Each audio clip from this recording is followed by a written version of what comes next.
casually got stabbed.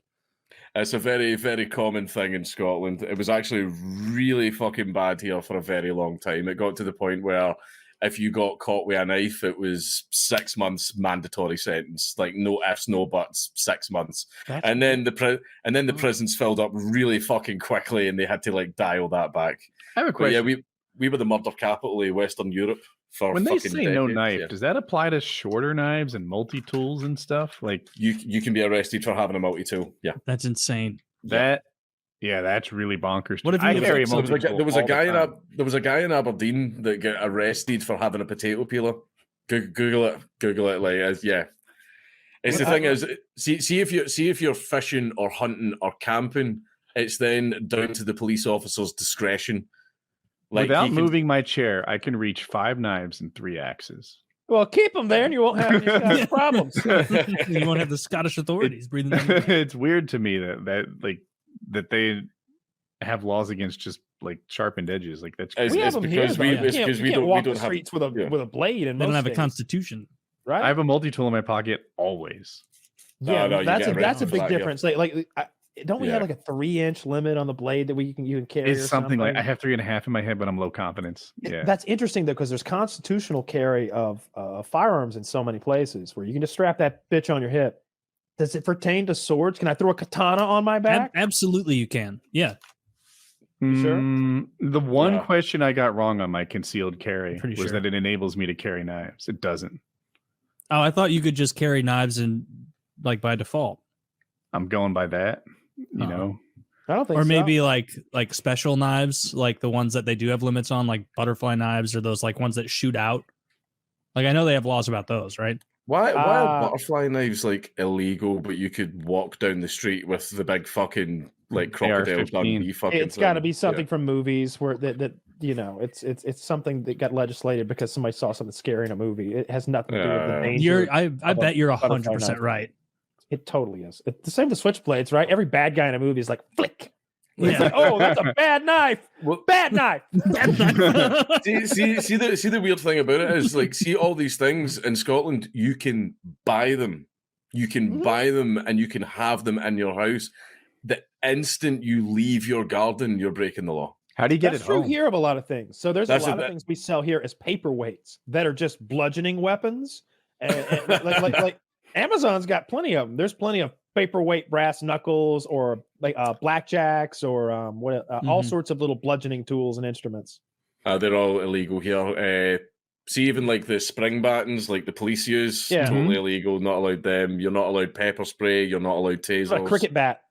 A cricket bat for playing cricket. Yeah, of course, that's what it's for. Yeah, of course.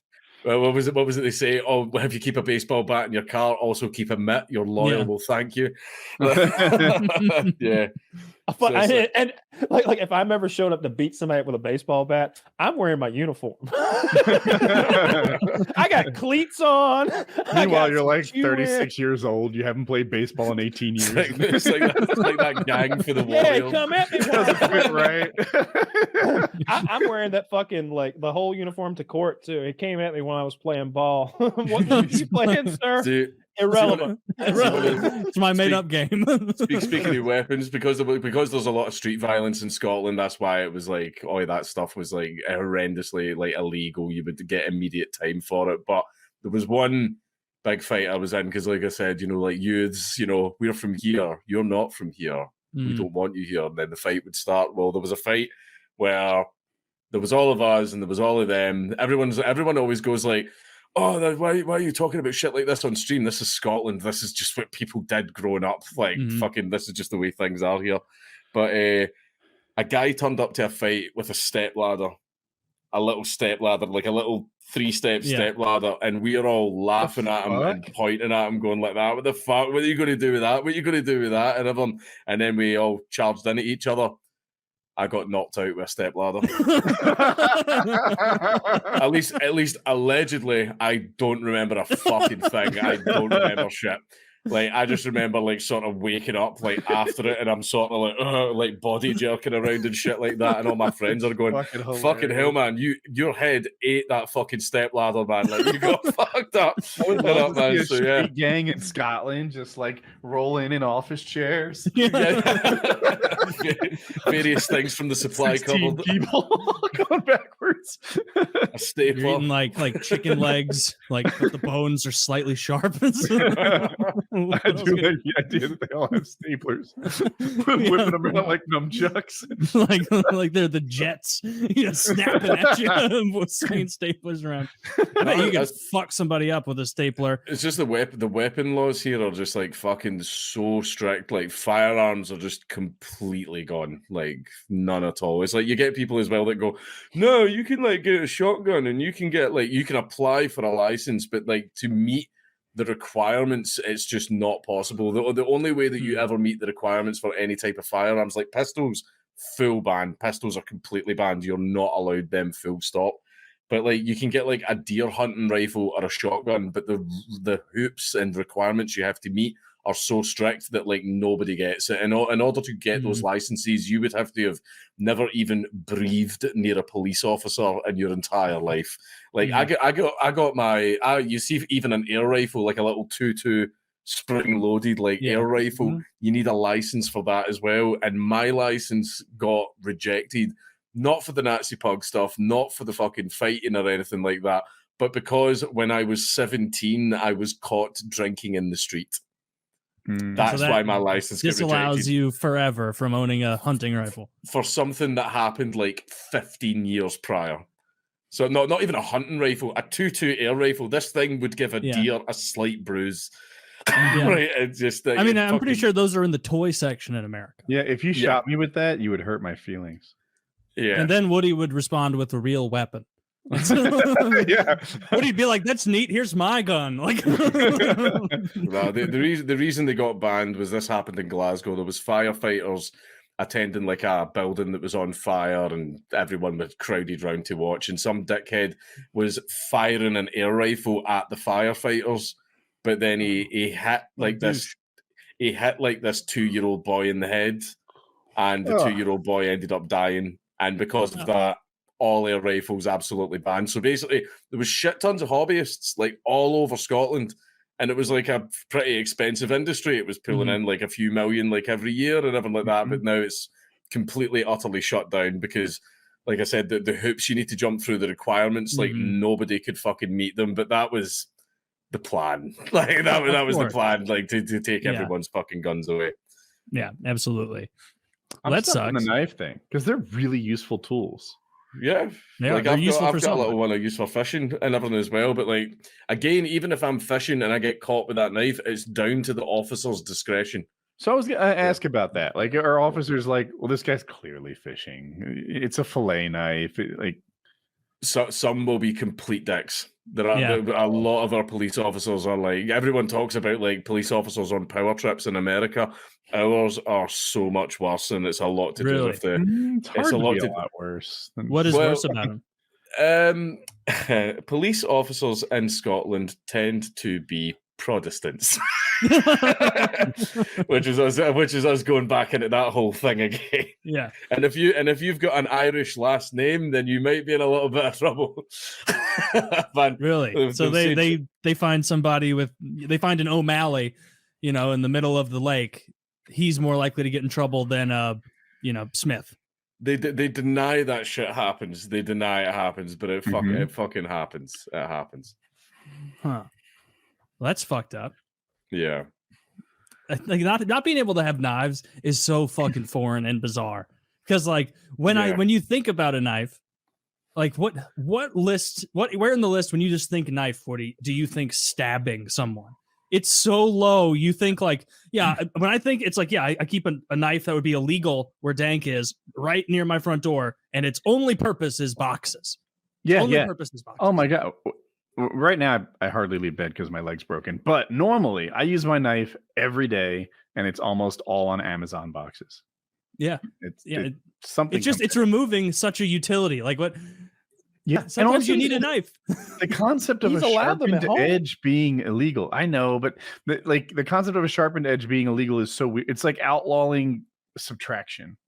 Like what? Yeah. No, this is cavemen figured this shit out. I don't know what the how you. I don't know what the laws are there, but I'm guessing that it's illegal for him to have a knife that he doesn't need for work outside his home, right? Well, you missed what Dank said in that, like, it's up to the cop's discretion. So if you have a As it should multi-tool be. that you use to pull the hook out of a fish's mouth, if that cop doesn't like you, he can arrest you while you're fishing. You shouldn't have that. That can kill people, because then what'll happen is there'll be the fucking, all of a sudden there'll be a gang called the Leathermen, and all they'll do is fucking look. If you want to kill somebody with a Leatherman, man, you'll absolutely make it happen. A Leatherman is a sturdier knife than that green piece of shit there. But what he was saying was that if you go fishing and you have, you know what a fishing knife looks like, probably the audience does too. It's a special fillet thing, and it's clearly a purpose-built fishing knife. It's up to the officer's discretion. If you're in a rowboat in this situation, the officer might be like, "No, I don't think you should have that knife." It's like, clearly this knife has utility for what I'm up to. Yeah. Well, I'm sure there's gonna be repercussion for you in the legal system down the road, though, right? You'll get to the court, and the judge will be like, well, was he on a fishing boat? Yeah. Did he have fish? Yeah. Was he cleaning the fish with a knife? Yeah. I think it's a fishing knife, officer.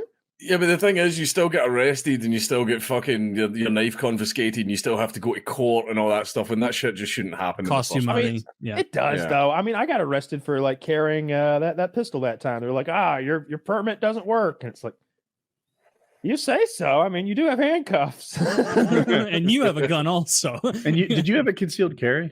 Oh, yeah. I was 1,000% legal. Yeah. I didn't know if you were open carrying or something. I was open carrying, but it doesn't matter in Georgia. Like I have a permit to carry a handgun. Yeah. In North Carolina, you don't need a permit to open carry unless it's changed. I could be out of date. Concealed, yes, but open, no. Mm-hmm. Yeah, there wasn't a distinction here at the time. I even made that point. I was like, open carrying is the more kind way to carry. like as far as law is concerned, I'm like, I got it out here for all to see. I'm not hiding a damn thing, because I don't think there's anything wrong with what I'm doing. That's what I'm implying by my actions here. Sure. I walked into a Walmart wearing a Ruger, sir. If I was up to no good, I wouldn't have been playing fucking Spyro in the video game section with my cousin. All right. And you wouldn't have picked a Georgia Walmart because you're not the only guy there with a Ruger.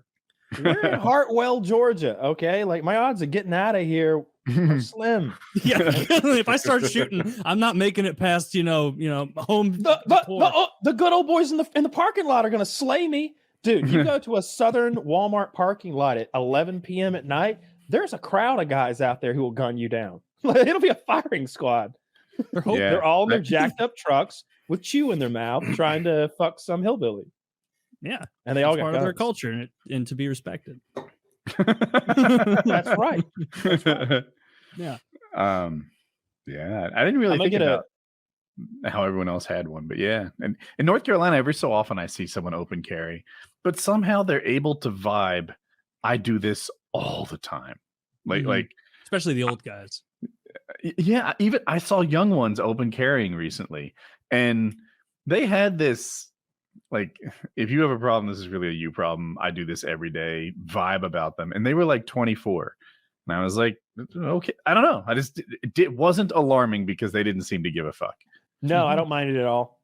And people try to make that a racial issue sometimes. They're like, oh, they're all about gun rights until we want one, and I'm like, I love seeing black people with guns. We want as many, as an ex-gun owner, we want as many black gun owners as we can get. We'd love for you to be part of the fun that is gun ownership. Like they're for defending your rights, and y'all get your rights trampled on more than anybody. You shouldn't be able to vote unless you own guns. They've got it. You're close. You're close. I have something similar where I can't vote or own guns. So you move those pieces around. Chicago's scary. I would hate to. I love the food in Chicago, but every time I don't know, look into the shootings there, it's the Wild West, and it just doesn't get reported. It's a scary place. You definitely gotta not go in. Like, there's a couple neighborhoods that you just stay away from as much as possible. Just hang out by rich people. They don't get shot in Chicago. You can listen to the police scanners of anywhere in the country. When there's websites that allow you to do this. I know because I remember when the Boston thing happened, we were so plugged. I don't think there had ever been a news story that we were so personally injected in, because I had my laptop open with multiple police scanners going when they were looking for the last guy, when they were having like the shootout and standoff or whatever, where one of them died by getting ran over by his brother or whatever. There's Arnev guys. And I'm listening to all the bands, and they're like, yeah, we're going down Smith Street. Like, you can listen to them coordinate and like move in on this shooting, and like it was so cool to be that far ahead. You do that and you tune into Chicago any night of the week. Holy shit. It's rough stuff. It's every couple minutes there's something. And like if you're a cop, it's like, I don't know, I wouldn't want to be a cop, period, but that's a war zone. Yeah, no, it's terrifying. And when you see the murder statistics coming out of Chicago, you have to realize like 4 times as many of that were actually shot. Like, that's just the people who died from it. Like, because when you look at gun crime throughout the country and you look at the amount of gun murders versus the amount of like gun assaults, it's massively higher. And so you think about that and you're like, damn. If you were just in South Chicago for the night, just with the mic out, all you just hear is pop, pop, pop, pop, pop, pop, every couple minutes. Ugh, what a mess. Is it that bad?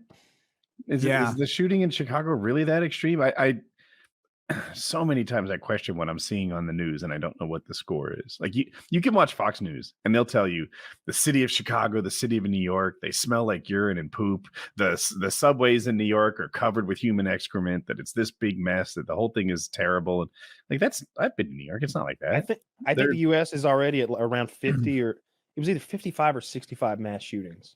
That's more than we've had days of the year. What's a mass shooting? Exactly. Now look, I don't like it when they call any time. Do you know the exact criteria they use? It's different. There's multiple definitions depending on the department and depending on the level of government. Like if you're talking state governments versus federal. I suppose the point is that oftentimes when you hear what's considered a mass shooting, most people in the public would go, that's not my definition. I would think maybe a little bit crazier than that. That being said, that is a real indication of the amount of multiple gun shootings there are out there. This isn't an instance of like an accidental discharge or like a police related thing. This is like a gunfight or something happened, right? Yeah. So most mass shootings that are talked about, when they do that, where there's one mass shooting a day or 2 a day or whatever it is, that's usually it involves a shooting with 4 or more victims of some sort. And it doesn't involve deaths necessarily, right? So lots of this is connected to gang and drug activities in inner cities because you'll have multiple people who are victimized by mass shooting. And I think under some of the definitions, if someone is injured by some other thing in the course of a shooting, it counts as one of the casualties or injuries for a mass shooting. But I was looking. Makes a little sense. You holding up 3 people, you hit one of them with the gun, you kick another one in the stomach, and she miscarries, and then you shoot 2 people. Let's say there were 5 victims to this mass shooting. You've done crazy damage here. Let's say I'm in a bank, I shoot 1 guy, and then 3 more get hurt as they stampede out the door. Mass shooting. It depends. Now we're getting back to Heather Heyer, right? And my thoughts on that whole fiasco. Oh shit. When she had a heart attack because that man was committing that act of terrorism. Be very careful how you talk about that one. I phrased it pretty well, don't you think? Yeah, no, that's good. That's good. Yeah. James Fields. I stayed safe. To give you okay, so I pulled up the crime stats from Chicago PD. This is February 6th through February 12th of this year. There were 46 shooting incidents. That's a long time. In a week? A whole week? Is it a leap year? I mean, 6 a day. 6 a day. It's a big town. That is a pretty bad stat. Yeah, That's like Honduras levels of shooting, right? And he didn't like Like, dig into you the say worst that, but week in Chicago history. This is just last. This is week. last week. Yeah, over the last 28 days, it's 152. Yeah, which is down 4% over 2022. yeah. Good There job. we go. You know, small victories. I'm sure that's not a statistical anomaly, and it won't surge right back. You know, It's, What's the mayor there? Is she the Lightfoot lady? yeah, Or something Lightfoot. yeah. yeah. I don't Lori like to give Lori people. Lightfoot. I don't like to give people a hard time about their physical appearance, but Yeah, absolutely. Beetlejuice. Thank you. He gets it. I mean, goodness. She always looks so surprised. It's like Don King and Beetlejuice had a baby, and Zach, they can we governed. please have a picture of this woman? Oh my goodness! And Oh look, my God. and look, Yeah, I'll be like the a first baby one with to- fetal alcohol syndrome. and I'll play both sides. You can line up the governor of Arkansas, Huckabee's daughter, and that's a rough looking lady. Always too. one eye on the prize, that lady. Always one eye on the prize. Mm-hmm. Oh my goodness, Cool. she is. The hair is like, was she late? Like, so She makes me feel better. no about one my goes 5, out with their hair like that and is like, yeah, this is what I was going for. She was late, but you think it's today. It was actually to the genetic lottery. She lost the hairline lottery. Well, that's a handsome looking fella right there. Well, anyway, she is not. It's like one of those looker. lizards who's looking in multiple directions at the same time. Yeah, Like their eyes are just kind of Oh. going. Maybe she didn't know she was going out when they took this That's- picture. she's holding a microphone. Maybe she thought she was staying home this day. Something like behind her. I love that. Yeah, I bet they surprised her taking her garbage out. She's holding a microphone with an American flag behind her. That was her best look. They're like, all right, Miss Lightfoot, let's get you looking right. And they spent time, and that's what they came up with. Anyway, just a hard person to look at. I don't really know anything about her policies other than they seem to be ineffective. Or maybe I'm wrong, and without her there, it would have literally turned into one of those like remember no, Escape you from were New right York, the first time. where they just turned Manhattan Island into like a prison. That is true because Like- when she took charge of the city, like crime dropped dramatically. Did it, Taylor? No, no, it's actually gone up a bit. Well, I don't know much Has about it? it. You live kind of near there. Do you? If I were you, Yeah. I'd be like wandering into Chicago for a pizza. Like I would drive to Chicago and get a pizza. Well, I mean, Like, it's it would be 5 what- hours from St. Louis. Like, That's what I'm nothing saying. for a Missourian. That's what I'm saying. It's within like that's nothing for a Missouri, and I'll pop to the beach and back. You know, Okay, nice so- little day trip to South Carolina. I do 5 hours for pizza. For that I don't pizza. like deep dish that much. All right, so Lori Lightfoot serves since 2019, right, as the mayor of Chicago. okay. So this crime statistics page, it has the percentage change over the past, last year, 2 years ago, 3 years ago, 4 years ago. So she takes office 4 years ago. Gun shooting incidents in Chicago are up only 58% since then. Just the 58% though. 58. That's like an F. It's not that bad. It's not like 100%. You know, that would be an A+ in failure. You'd think Like, she would have found a way to like view the stats from a different angle or something, like not exactly cook the books, but maybe just redefine certain crimes as other crimes and like cook the stats a little. I think they already do that, right? Maybe they're doing that and still there's a 50% uptick. I don't know. It's scary. Like Total truly, crime is up 66%. The best one though is motor vehicle theft, which is up only 283% since she took office. Jesus Christ. Is she like holding like stay in your homes, everyone? It's criminal party hour. Like I was your gonna top say, three- you guys are looking at this from the wrong angle. Is the cuck liberal in the group here? You're forgetting how many free cars are in Chicago now, right? You're looking at it like a victim. Man up, get yourself a car. just steal one. Just right there. It's like those scooters. It's that new city scooter program. You just open a car and you turn it on, you take it. And you leave it where you go. Bingo, Use someone else's bango. credit card to pay for it. Put it in the slot. Mhm. That's the future of commerce. All stealing. Everything is stealing. And you'll be your wealth will be decided by agility and speed rather than hard Like work the and old stick-to-itiveness. Yeah, like the old days of the cavemen. Whoever threw the rock Exactly. the best probably got the most pussy. You think so? Yeah, because he would have killed this competition with his good rock throwing. And the women would be unconscious. You ever see? Well, they would have been so impressed by it. Like they would have wanted to get the best genes, the best rock throwing genes, so that their sons could, you know. Yeah, your way doesn't need an attorney. No, my way doesn't need an attorney. Well, it probably still does. I love how like within just there's a little bit of having Nick on. He's like, oh, you just have like a stats page pulled up. The way we do things here is like that doesn't sound right, buddy. Hey, I'm giving that the old sniff test. No, I'm not looking into it. No, I won't Google it. Yeah, there's another monitor right here. I will not Google it. But it doesn't sound right. So what happened next was then you got the guys orchestrate the race riot. Excuse me, against SmackDown.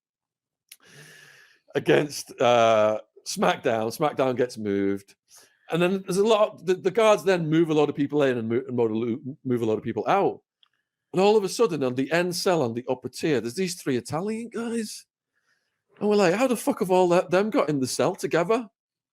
And there was Bruno, the guy who just contacted me after 20 years. There was a guy we called Roscoe. So in my book, I'm just going to say this as a disclaimer, I've changed the names for legal purposes. And people say because I've said a different name, I'm lying, but which is BS. So the Roscoe was the head of them. And Bruno's just told me now, Roscoe has got 2 life sentences. He showed me his prison page. Roscoe's now got 2 life sentences for conspiracy to commit murder. So he was the head of the gang in that jail at that point in time. This is Towers Jail, 2002. Sheriff Joe Pide's running this one. And then they had another guy in there called Hugo, who was like the butler. He was like squeezing orange juice for him, all this shit. Now, Roscoe had it so good that he was outside with the guards at night smoking, giving them orders. You see the Italian mafia in these movies, you think, is this real? I saw it with my own eyes. It's very real. But that stuff comes later on. So the Italians move in. You've got some Aryan Brotherhood guys in there. And now they've got no leader. Now, when there's a leader required, it's white boy meeting, cell 7, get your ass over there, or else you're going to get smashed. So the Woods go from door to door, telling every other Wood, get in that meeting, white boy meeting, we're going to vote on a new head. Now, the competition, it was Roscoe was one of the white boys running for leadership. And the other one was this skinhead Steve, who had tattoos of a gas chamber on his yeah. He had just fucking mask off Nazi. just He had Hitler, Zeke Heiling on his chest over a gas chamber. Was it well done? Was it well done, or did it look terrible? Was it like a really detailed Hitler? Did you see that Hitler and you were like, no matter how good was it? I can't remember the proficiency of it, but I'm thinking these are scary motherfuckers when I'm seeing these tattoos.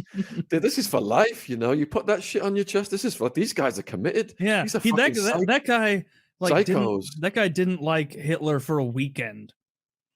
Like he's all in. This wasn't a summer infatuation. This was a romance of sorts. So fortunately, Roscoe got voted in over the Aryan guys, and there was an uneasy coexistence between them.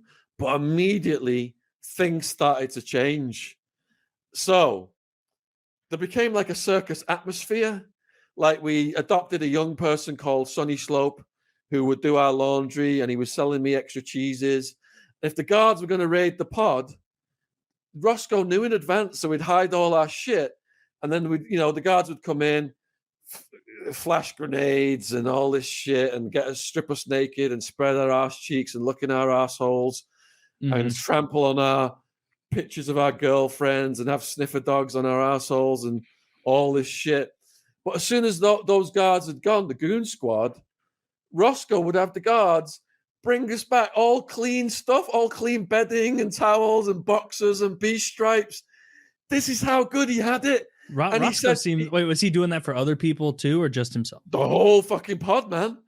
And then he's a popular leader, right? Oh shit! This was just the beginning. He comes into my cell and he says, Shaun, tensions with the Aryan brother. I know you got a lot of co-defendants. If I move all your guys in here with you, will you guys work with us? Blah blah blah. I'm like, yeah. So next thing, I've got 2 co-defendants in my 3-man cell with me. And one of them is a guy called Joey Crack. He's dead as well now, Joey Crack. God bless him. He was like a walking drug testing kit. Wherever he went, if you want to do a drug deal, he'd just get out a syringe, put it in his fucking neck, and be like, yeah, that's good stuff. Jesus Christ. He was like this feisty New York Italian guy, always talking a million miles an hour. So he started to regale the Italians with stories about wild men. The nightly thing was, you know, they would come to my cell, we'd hang out, we'd all sit around, and Bruno would be like, come on, Joey Crack, tell us another story about Wild Man. Because Joey Crack and Wild Man, you know, they were hanging out on the outs for a couple of years before all the SWAT teams came. So literally got very curious about Wild Man. They heard all these crazy stories. So they said, you got to arrange for us to meet him. Now, I would get to meet Wild Man at Catholic Mass or church on the street, because the prosecutor had put a do not house together with me and Wild Man, because they were in fear that we would together, you know, I was the brains, he was the brawn. Yeah. We would influence the co-defendants into not cooperating and all that stuff, which we did anyway. So I lined this up then for them to meet Wild Man at Catholic Mass. Now, bear in mind, Wild Man cannot whisper. We always get on the back row of these church services, but his voice is so deep, and when he laughs, a whole room will shake because he's so big. 6'2", hundreds of pounds in weight. He was 29.5 stone when he died. Was that 400 plus pounds or something? Jesus Christ. The cartel guys in Mexico called him El Oso because he was shaped like a bird. Because of his bird, he fought like a bird, his fighting style. His fighting style, he just can't move differently because of his girth. No, that's a style.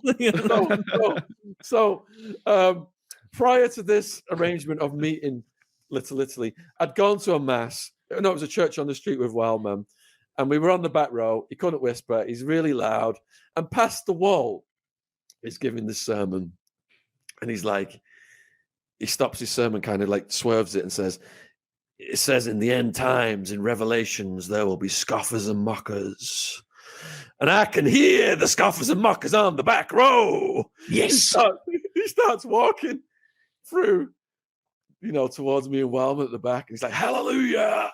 You know, and he's talking about purging the scoffers and mockers, and he's nodding his head and twitching and looking at Wildman. And Wildman's trying to whisper to me, and he doesn't give a shit. He's just talking really loud and ignoring him and all that shit. So I'm setting the table for how Wildman behaves at these religious services.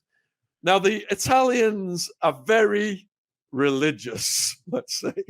Very Catholic, yeah. Very Catholic.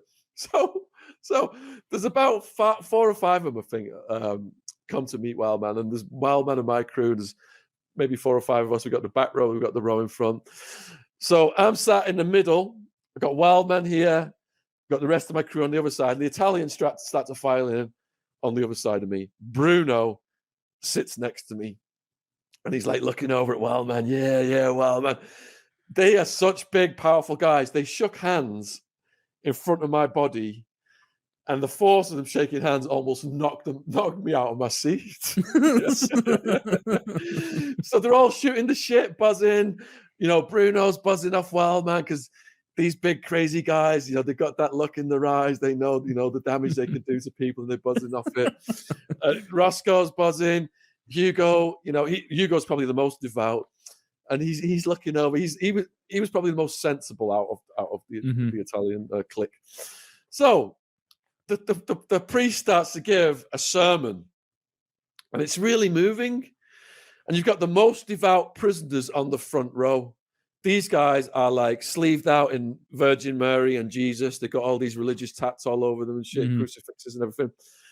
So they're taking this service very seriously. The Italians, I'm about to find out, take these things quite seriously. And the priest, he's saying, and the priest was quite old. He looked like he was about 60 or 70.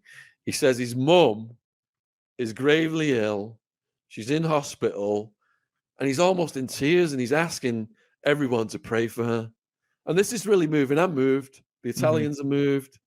The front row are really like, you know, fucking hell. Everyone's taking this really seriously. He goes on and describes about his mom and his relationship with mom. I'm looking over at the Italians and they're crying. They're crying. And Wild Man's like looking around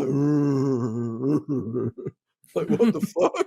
What the fuck's wrong with these people? And he just starts like making weird noises.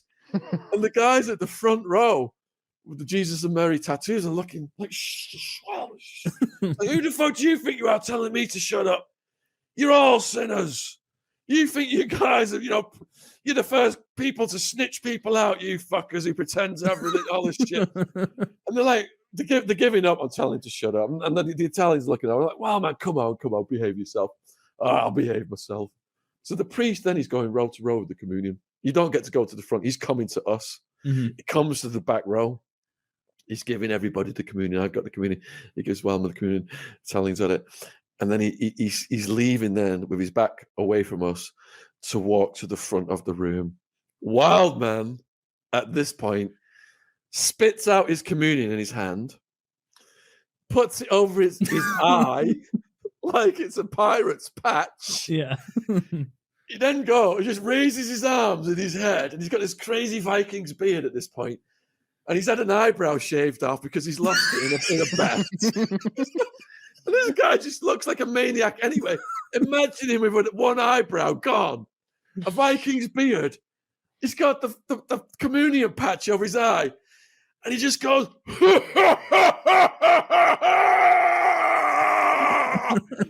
and the room's shaking because he's so powerful, his belly.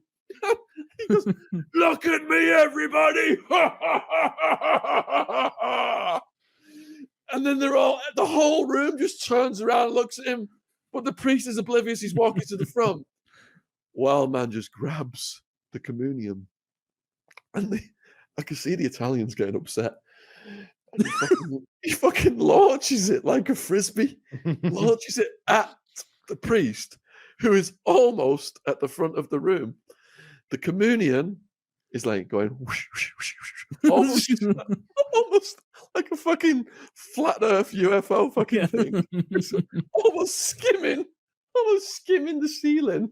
It's the priest in the back. It was a good shot, and it rolls on the floor.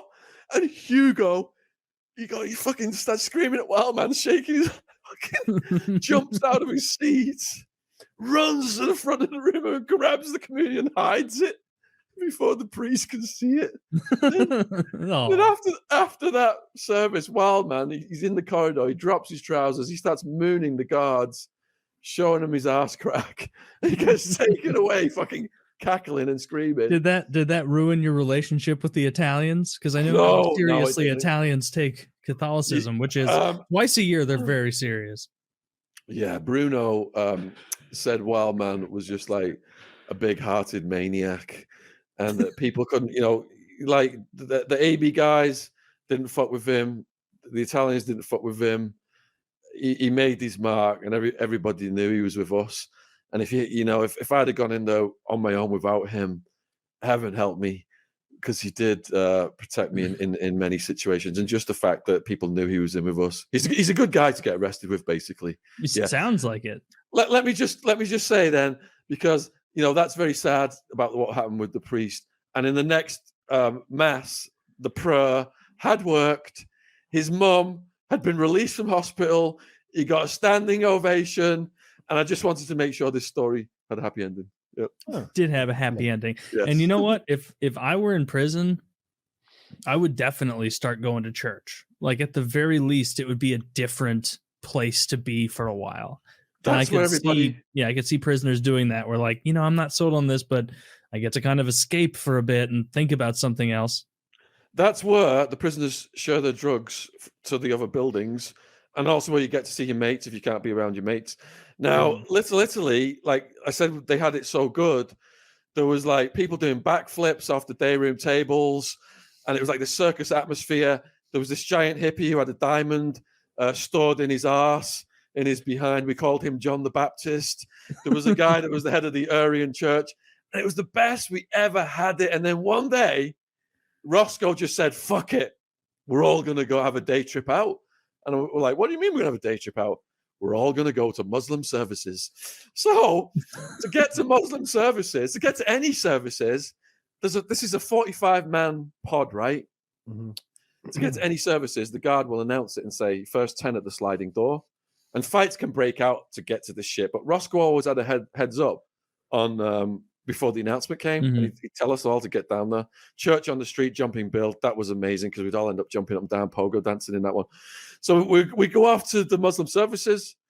And white guys like this, en masse, have never been seen in the Muslim services before. The guards like, what the fuck's going on? They think there's going to be a riot. So they escorted us to Muslim services and they're watching us. The imam is like, what the fuck is going on? Who are these guys? We're all sitting there and Roscoe explains to them, we're curious, we want to learn, about your faith and all this stuff. He's very respectful. And we sat in Muslim services for the whole thing and there was no problems whatsoever and everybody got along fine. Roscoe had this way about him. He could fight, but he was a big smiler and he just had this lovely way about him. Yeah. He could resolve charismatic guy. Charismatic, that was it. So we get back from Muslim services, there's no problem. Now, after Little Italy got broke up in that building and we got moved to another building and the Aryan Brotherhood took back over, they were all interrogating us, the Aryan Brotherhood guys. They're like, okay, Wood, what's your charges? Blah, blah, blah, drugs, blah, blah, blah, that's acceptable, blah, blah, blah. And then at the end of the interrogation, they'd say, we heard that some of the Woods in your building went over to Muslim services. Were you one of those Woods who went to Muslim services? No, no idea about that.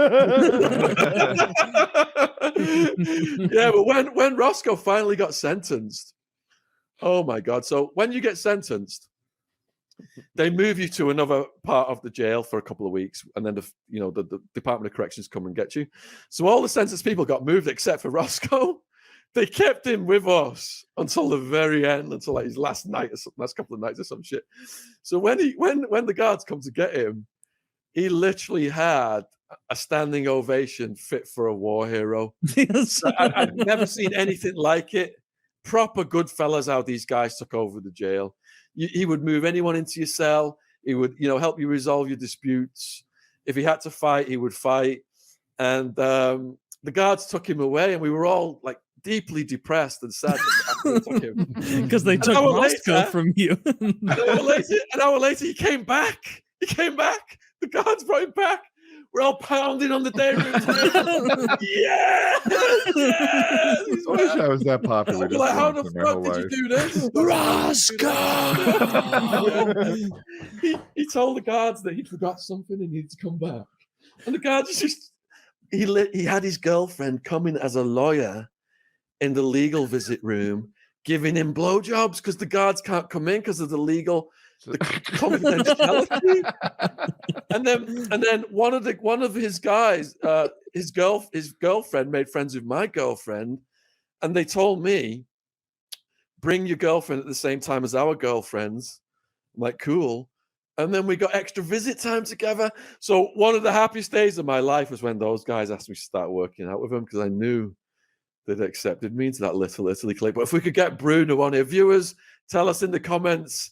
There's 2 Bruno interviews on my channel, but yeah, let us know if you think he would be good on PKA. I think he would blow. I bet he would. He sounds like a funny guy with a lot of experience. But that is so funny what you said about the Italians going in, and then they immediately there's some guard named fucking Tonely Italiano who's helping him out with everything. I'm sure there was. What's your name? Dino Ciccarelli. Oh, okay.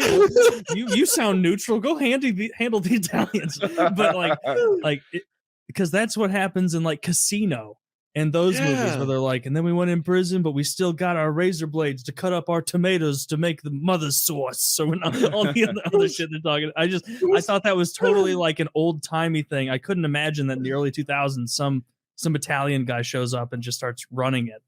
There was a point where a sergeant tried to clamp down on Little Italy, and he moved Bruno, the enforcer, and Sonny Slope, the youngster, to a different building. And then the next day, guard Tartaglione, whatever his fucking name was, brings them back. And then the next day, the sergeant moved them again. And then the next day, they came back again, and this was going on for 2 weeks. And then you just know that guard, like Joe Stevens, is What are you doing? And fucking, you know, You're really bad at your job. I'm confused. yeah, Giuseppe Italianissimo is like, oh, just trying to get things going here, you know. I don't know him. He's certainly not. I don't know him. He's certainly not a fucking cousin of mine. Like they had to send a sergeant to assertiveness classes because of the way he couldn't handle Little Italy. Literally, they sent him to assertiveness classes. And towards the end of Little Italy, they had like a banner over the door saying by appointment only. And they had an Italian flag on the cell door. And that sergeant ran in after doing his assertiveness classes. He ran in, he grabbed the banner, threw it on the floor, and grabbed the flag and threw it on the floor. And they all came out and they were like muscling up to him, and he fucking shit himself and ran out the pod. And they were yelling, "Get back to your assertive classes. They didn't fucking work, Sergeant Baptist." Get back to your assertiveness classes. I don't imagine it was quite that articulate. These Italian guys screaming at him. That's hilarious. I didn't know you could. They ran him out. I didn't know you could still do that in prison. If you get Bruno on, he'll give you all the details. Did anyone but the Italians ever pull something off like that with just like never saw anything. I've never seen anything like that in my life, and I didn't think it was even possible. I thought it was just a thing that happened in the movies until I literally saw this guy do it.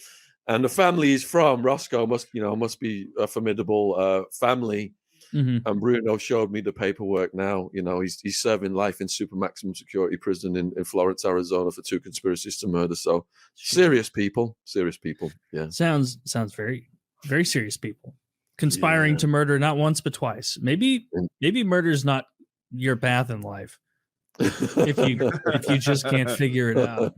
Yeah, you should be a bank robber or something. Bank robbery is the coolest of crimes. I've said that many times. Iceland and St. Louis have about the population. Imagine trying to make a team from just the people from St. Louis. I mean, unless it's professional hammering. Or like rib making. It's like really good at that. We have a great professional barbecue team. I mean, if it was a statewide team, we could make a damn good barbecue team. We get St. Louis and Kansas City in there. But that's about it. Other than that, it's just we'd win the crime off. You could win the crime off nationally. I don't know.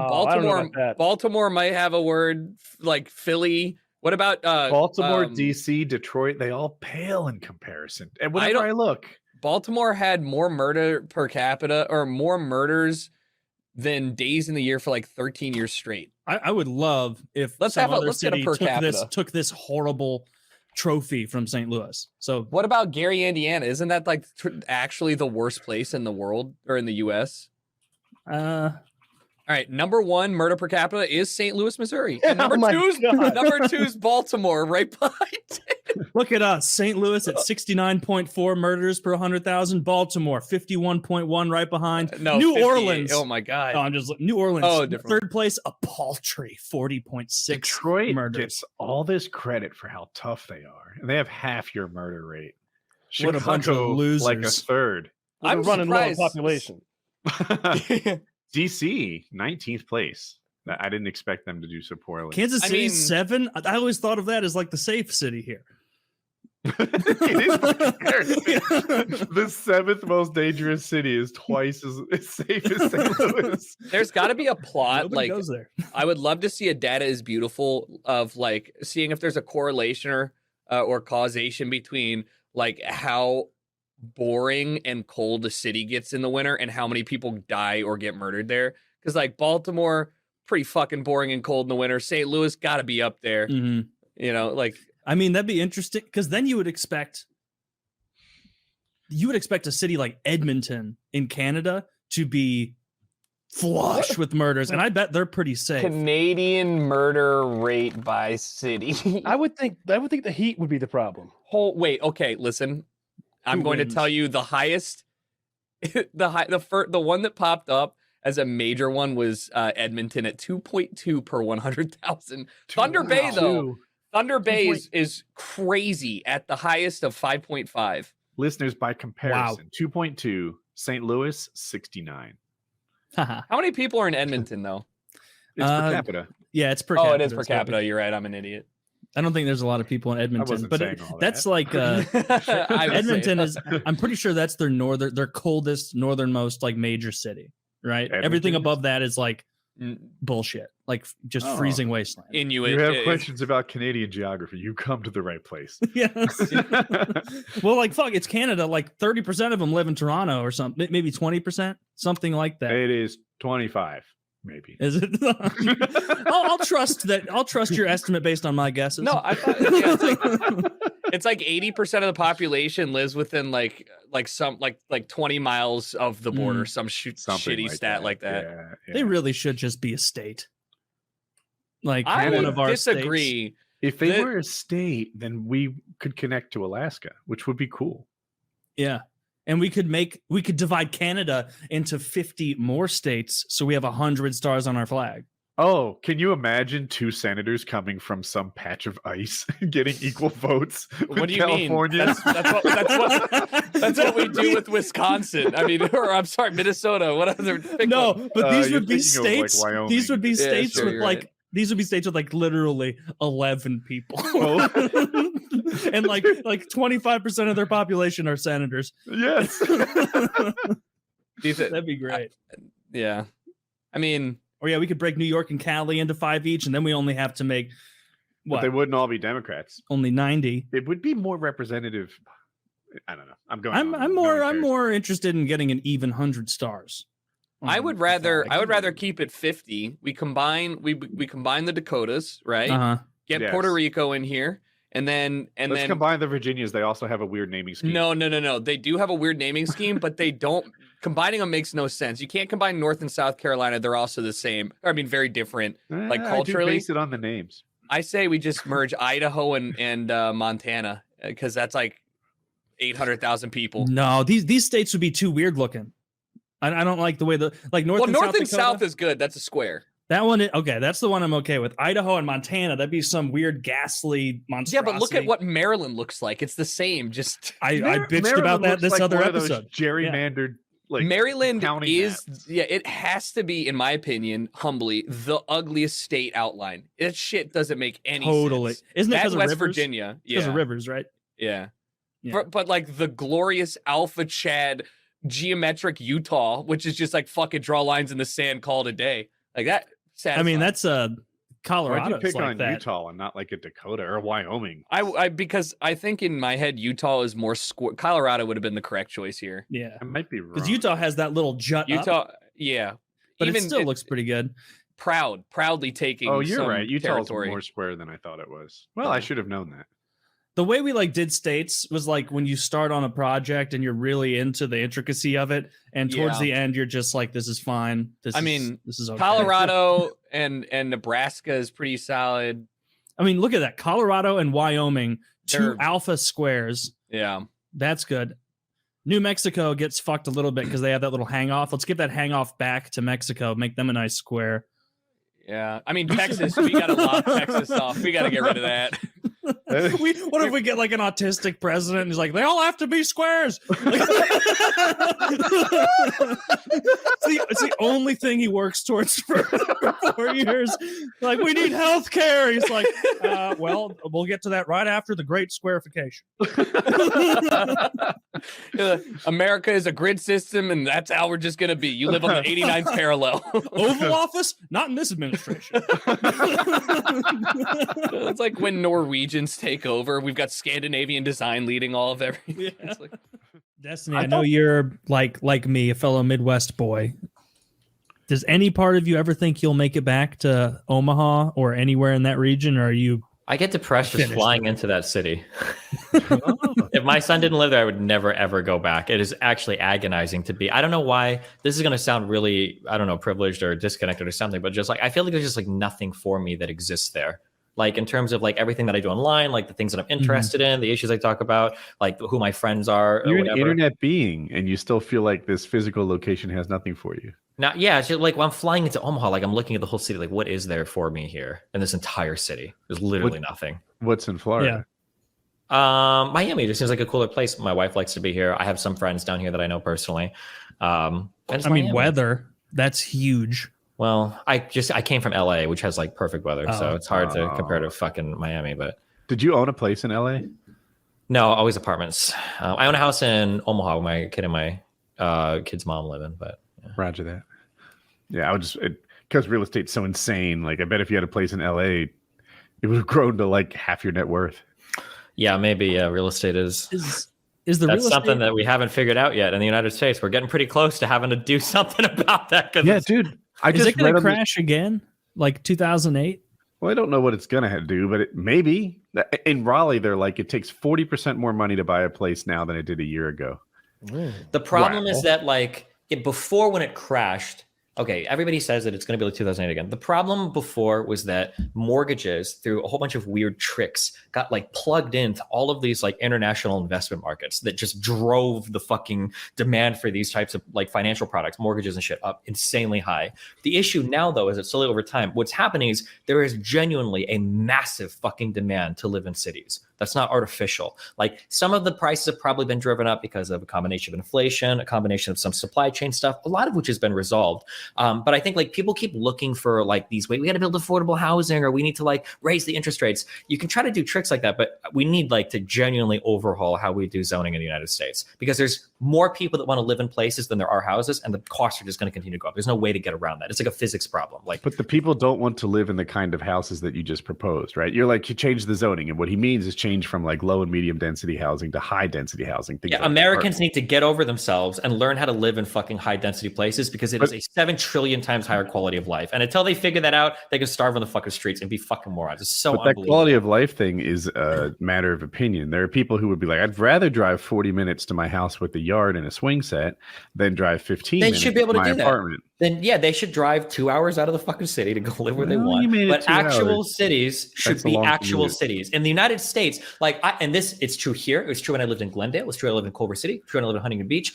I should not be in a high density place that has like a fucking 10-story apartment or whatever, and I can walk across the street and see these dilapidated shit fucking houses that are going for $850,000 a pop because the zoning is fucked. That's unbelievable to me. If you want to zone for some single family housing and ruin your shit, you can do it. But like, there needs to be way more ultra high density like places in the United States, because it makes public transit work better. It makes retail work better. The places you can actually walk, like if you go to Europe, you can walk anywhere. Anytime you're in an apartment, like, oh, if I need to get some milk in Europe, I'm like, oh, I'll be right back, Melina. I'm gonna go downstairs and get some milk. If I need to do in the United States, like, I gotta get my grocery list. I gotta go down to my fucking car. I need to drive 15 minutes away. I gotta do a whole fucking ordeal. Like, it is so agonizing. You ever go on the cities. I mean, that's more of a civil planning thing. So like, that's a car thing. No, but you're talking about the subreddit "fuck cars." that's part of it. They talk about that shit, but yeah, this is the whole front page of that.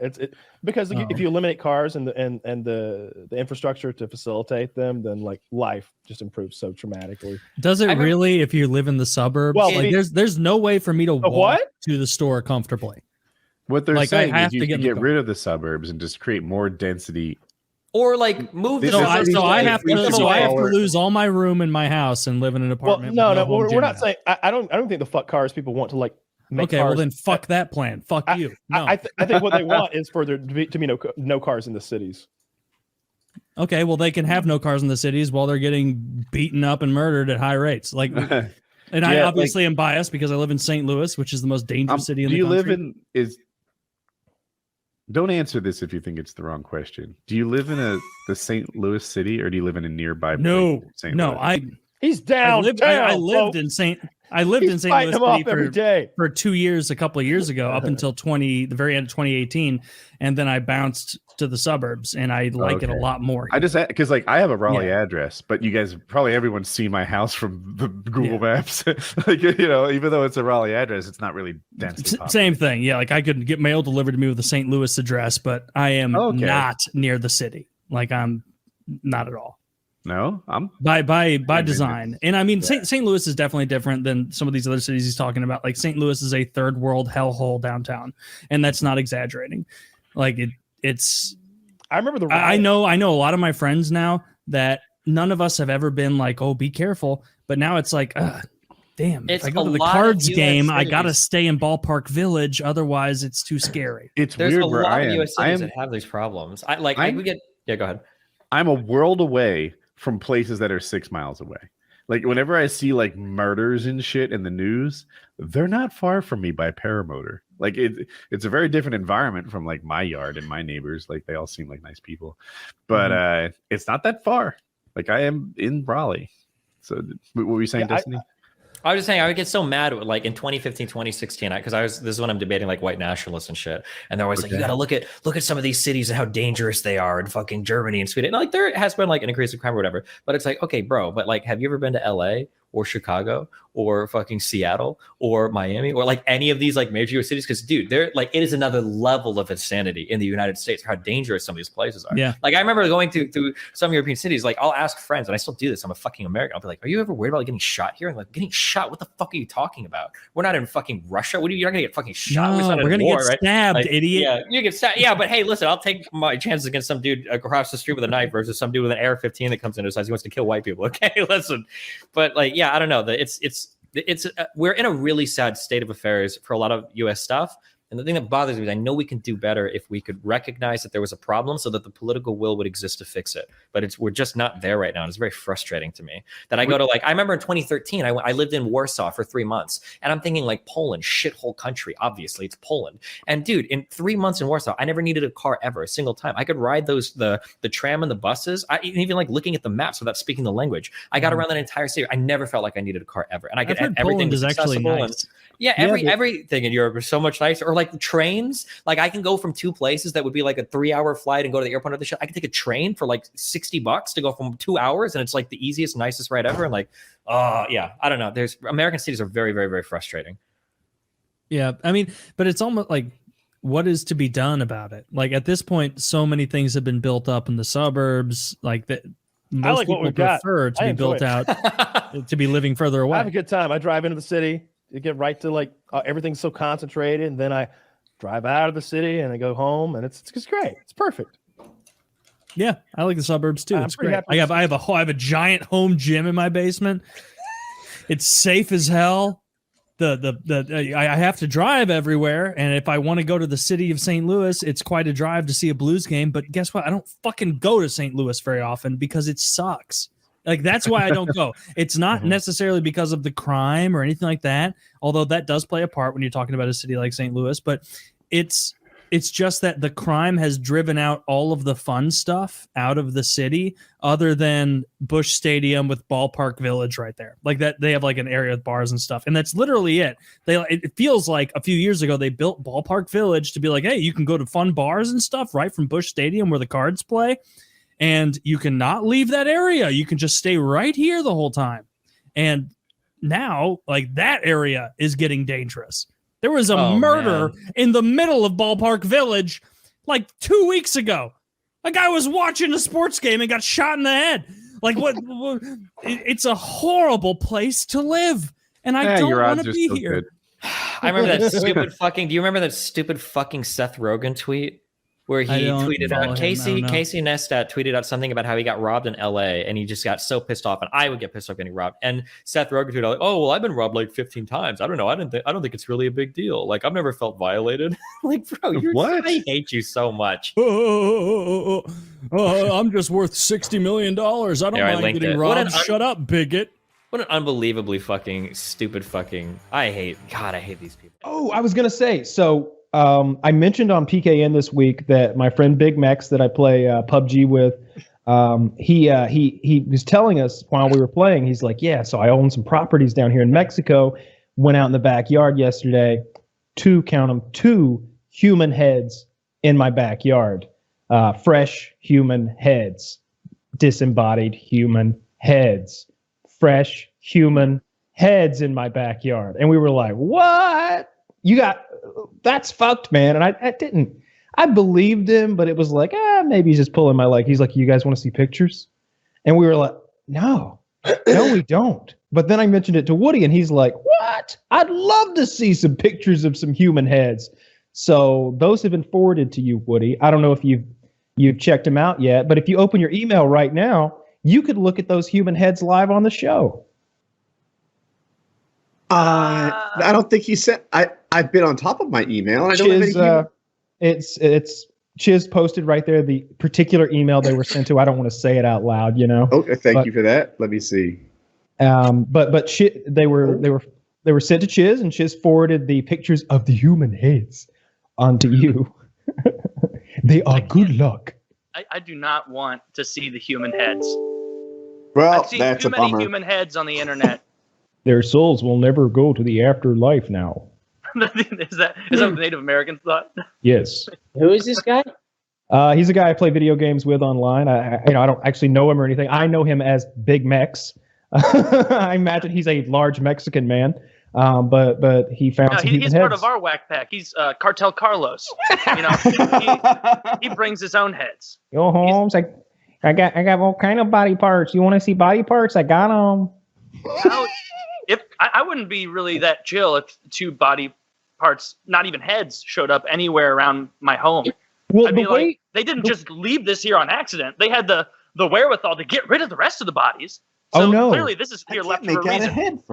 The rest of the body was apparently strewn down the highway a bit at a time. So he explained that he said that basically the cartel was a lot like the Italian mafia, how they weren't just senseless, violent, evil people necessarily. Okay, they often had a purpose in their violence, a bit of method to the madness, if you will. And in this instance, these gentlemen were thieves. And the first time they were caught thieving, they would lose a finger or several fingers or even a hand.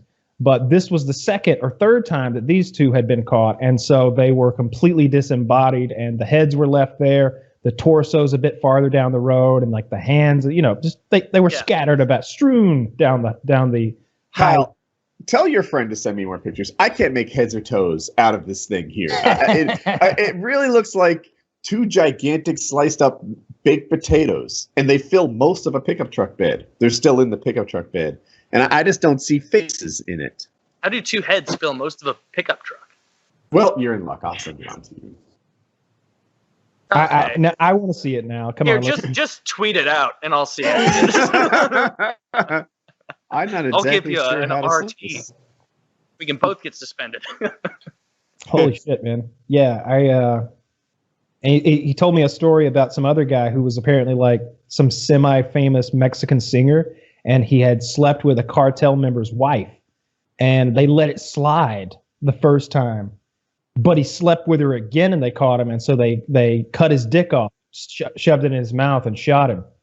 So they let it slide the first time, right? Because he's a famous, I was like, they let it slide. He's like, well, he's like a famous singer. And like the bosses were like, hey, just let's let it slide one time, I guess I'm they a like regular this person and I might have killed him. well, you're regular. Well, then Chiz, let's not put them in the chat if these pictures are fucking graphic as fuck, to quote Chiz. Too late. They're uploading. I sent them a while ago. I just have a bad. That was so upsetting. Chiz, is this going to put me in a sour mood? No, come on. It's nothing. I'm totally joking. It's fine. It's all right. We've watched some terrible things here. I have seen much worse than this. I hope they at least ate the rest of the parts. Leave nothing to waste. Very difficult to survive. I imagine you as you do that accent so well that I think you're almost at a Robert Downey Jr. level where you could go blackface and do that accent, and just as long as you smile a lot, it's not racist. Oh, like with like the head bobbing. Oh, we are just happy for you to be here. Like with that, like you're the guy in like the have you ever gone to like Jamaica or something like that? Like this is not a Jamaican accent, obviously. Yeah, but yeah. There's always like that like dude who clearly is not just hanging around the resort, who clearly lives in some corrugated tin roof shack nearby, but he has to have that giant smile on, the whole time. Fuck. These the pictures? You got the pictures? Yeah. Oh my God, Woody! Don't they look like just giant baked potatoes? Woody, in that's a their picture bed? torso, all sliced up, torture style. I'm trying to see head in this thing. No, but the heads are cut off. These are the torsos. To be fair to Woody, I don't even see arms or legs. They've been cut off as well. Well, it's hard to identify just a big. There's no nipples. Yeah, I guess I'll download it. All right, let's get a closer look. Jesus Christ, those are incredibly graphic. They're straight up baked potatoes. I don't even see human in this. What he means by that is that their flesh is the color of a baked potato because A, they're Mexican, and B, they have decomposed to some extent, but they are covered in these long, deep slashes, and they are just a torso in the back of a truck. So when you cook them, they don't pop. Yeah, that's right. You know how you punch the holes in a baked potato before you? Yeah, same exact thing here. Yeah, they're in a back of a truck, and I don't speak Spanish, nor do I read it. So I don't know what those signs say, but I'm just going to throw a wild guess out, and they probably say something like, "This is what happened to thieves around here," or something like that. Look at the cuts on their backs. They form letters. It's funny. I don't speak Spanish, but I do read it.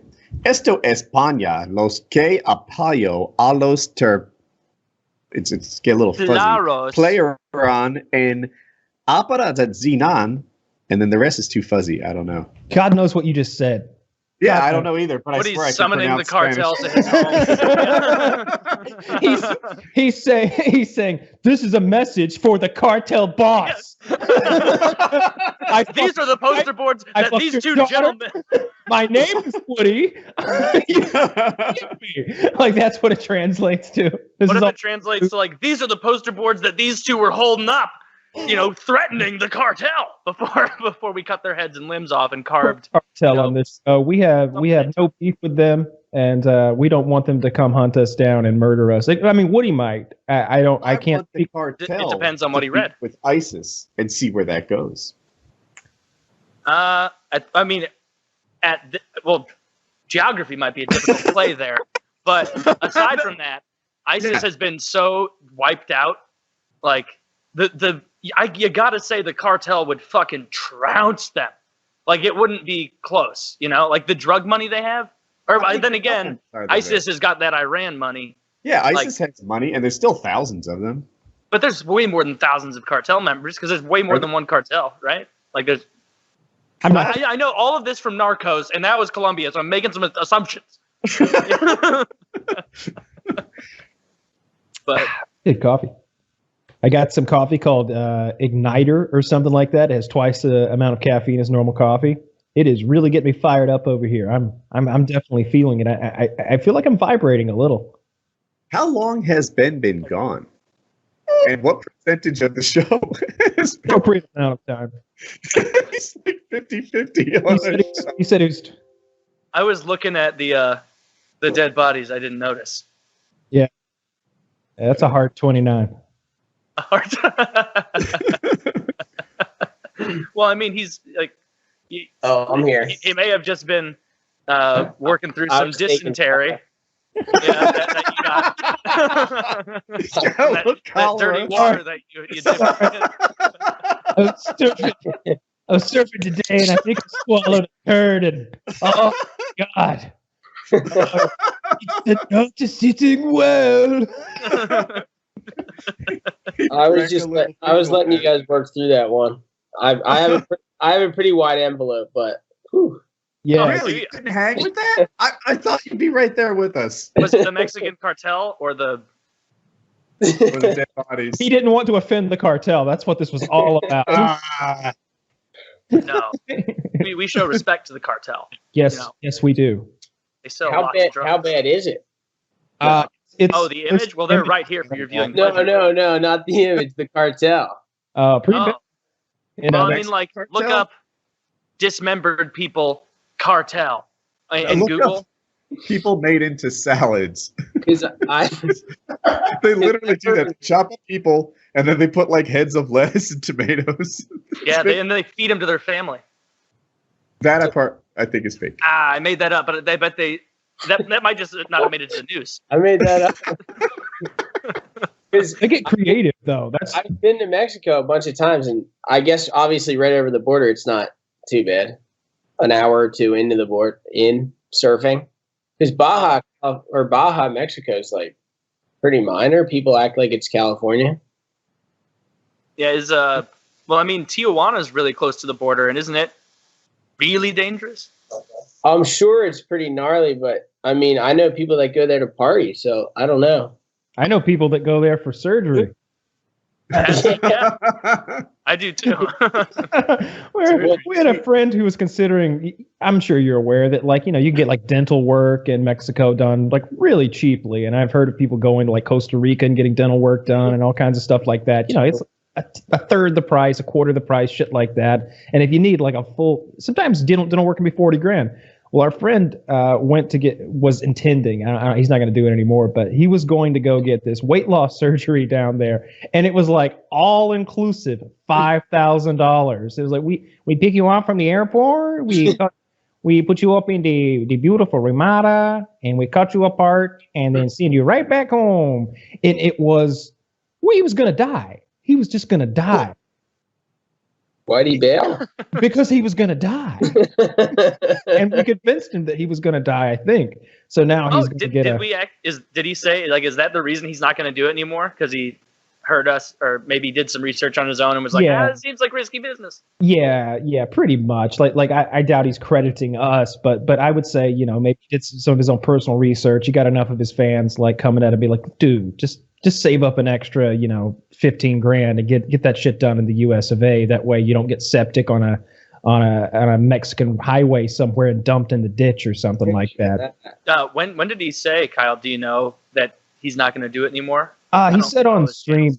No, he said on stream a while back that he was going to like continue saving up so that he'd get the American surgery. I think he found somewhere that would do the American surgery a bit cheaper than the $24,000 he had been quoted originally. Somewhere like, if I remember correctly, it's in the teens, you know, $15,000, $17,000 or something to get that surgery, and you get to keep your belly button. You get to keep your belly button, and it's no longer distended. Yeah. I mean, that's definitely worth it. It's save up the extra $15,000 in lieu of like a good chance of dying, because like remember the sites we were looking at for the weight loss stuff there? Yeah, like it seemed reputable, but if they're telling you to get in and out in 4 days, it's because they've got a bunch of other Americans coming in to do the exact same surgery, and they're probably not quite as extreme a case. Man, it was only 1 day rest, and then you're back on a car, like driving to San Diego on a plane and out. I just pictured him in that airport in San Diego after they've dropped him off, just in incredible pain or doped up on medication, whatever they gave him, you know, probably some extremely strong narcotic. It's a giant hole they were going to cut in. But how big is that surgery, right? Like women have C-sections in their home the next day. Yeah, in America with normal, you know, body fat levels, right? Like he's, you know, not to be shitty, and I'm not picking on him or anything, but he's got a lot of fat to cut through. You've seen how big his belly is. The incision would cut through, even if it were only a 4-inch incision, right? That's a incision that's 4 inches deep or 4 inches wide and a foot deep. Like there's at least a foot deep, yeah. A foot? I guess. At least a foot. Come on, or maybe green. Yeah, a foot, maybe. I don't know. I'm having a difficult time picturing a cross section, like my spatial reasoning, like trying to like move this in my head, like a foot. Yeah. He's not a trapezoid. He's a sphere. Come on, you've seen him. Are the organs out by the skin, or like is they're deep inside? If you ask, he's marbled. Like if you ask me like at gunpoint, like because this is revealing at how little we all know about what's inside going on here. Like aside from lungs and heart. Like if you said, "Where's your heart?" I'd be like, "I'm fucking here." "Where's your lungs?" Like right there, ish. And then if they said, like, "All right, show me like where are your kidneys?" Pass. Kidney. Yeah. How much money do you like need to just never need to work again? Like $5 million, $75,000. It depends what you want to do, but 3 gets you real close. Just say like close. You live like comfortable middle class life, like you don't want a big mansion. Let's say house. the S&P returns 7%. I think it's a little higher than that, but 7%. So 7% of what gets you by, Taylor? So 7% of 3 million, is that 210,000 a year? Can you live on that? Fuck yeah. Okay. Oh, yeah. Here's your answer. I guess, yeah. So that's why I say 3. That's where like a guy, a woman with a part-time job making $40K and a kid can like do great. Where though? Well, not LA. Get the fuck out of there. LA, not New York. You're wherever you want because you're retired now, and you don't need to be in New York or LA. You can go somewhere where land is $5,000 an acre. Missouri is pretty cool now. We've got legal weed. It's cheap to live here.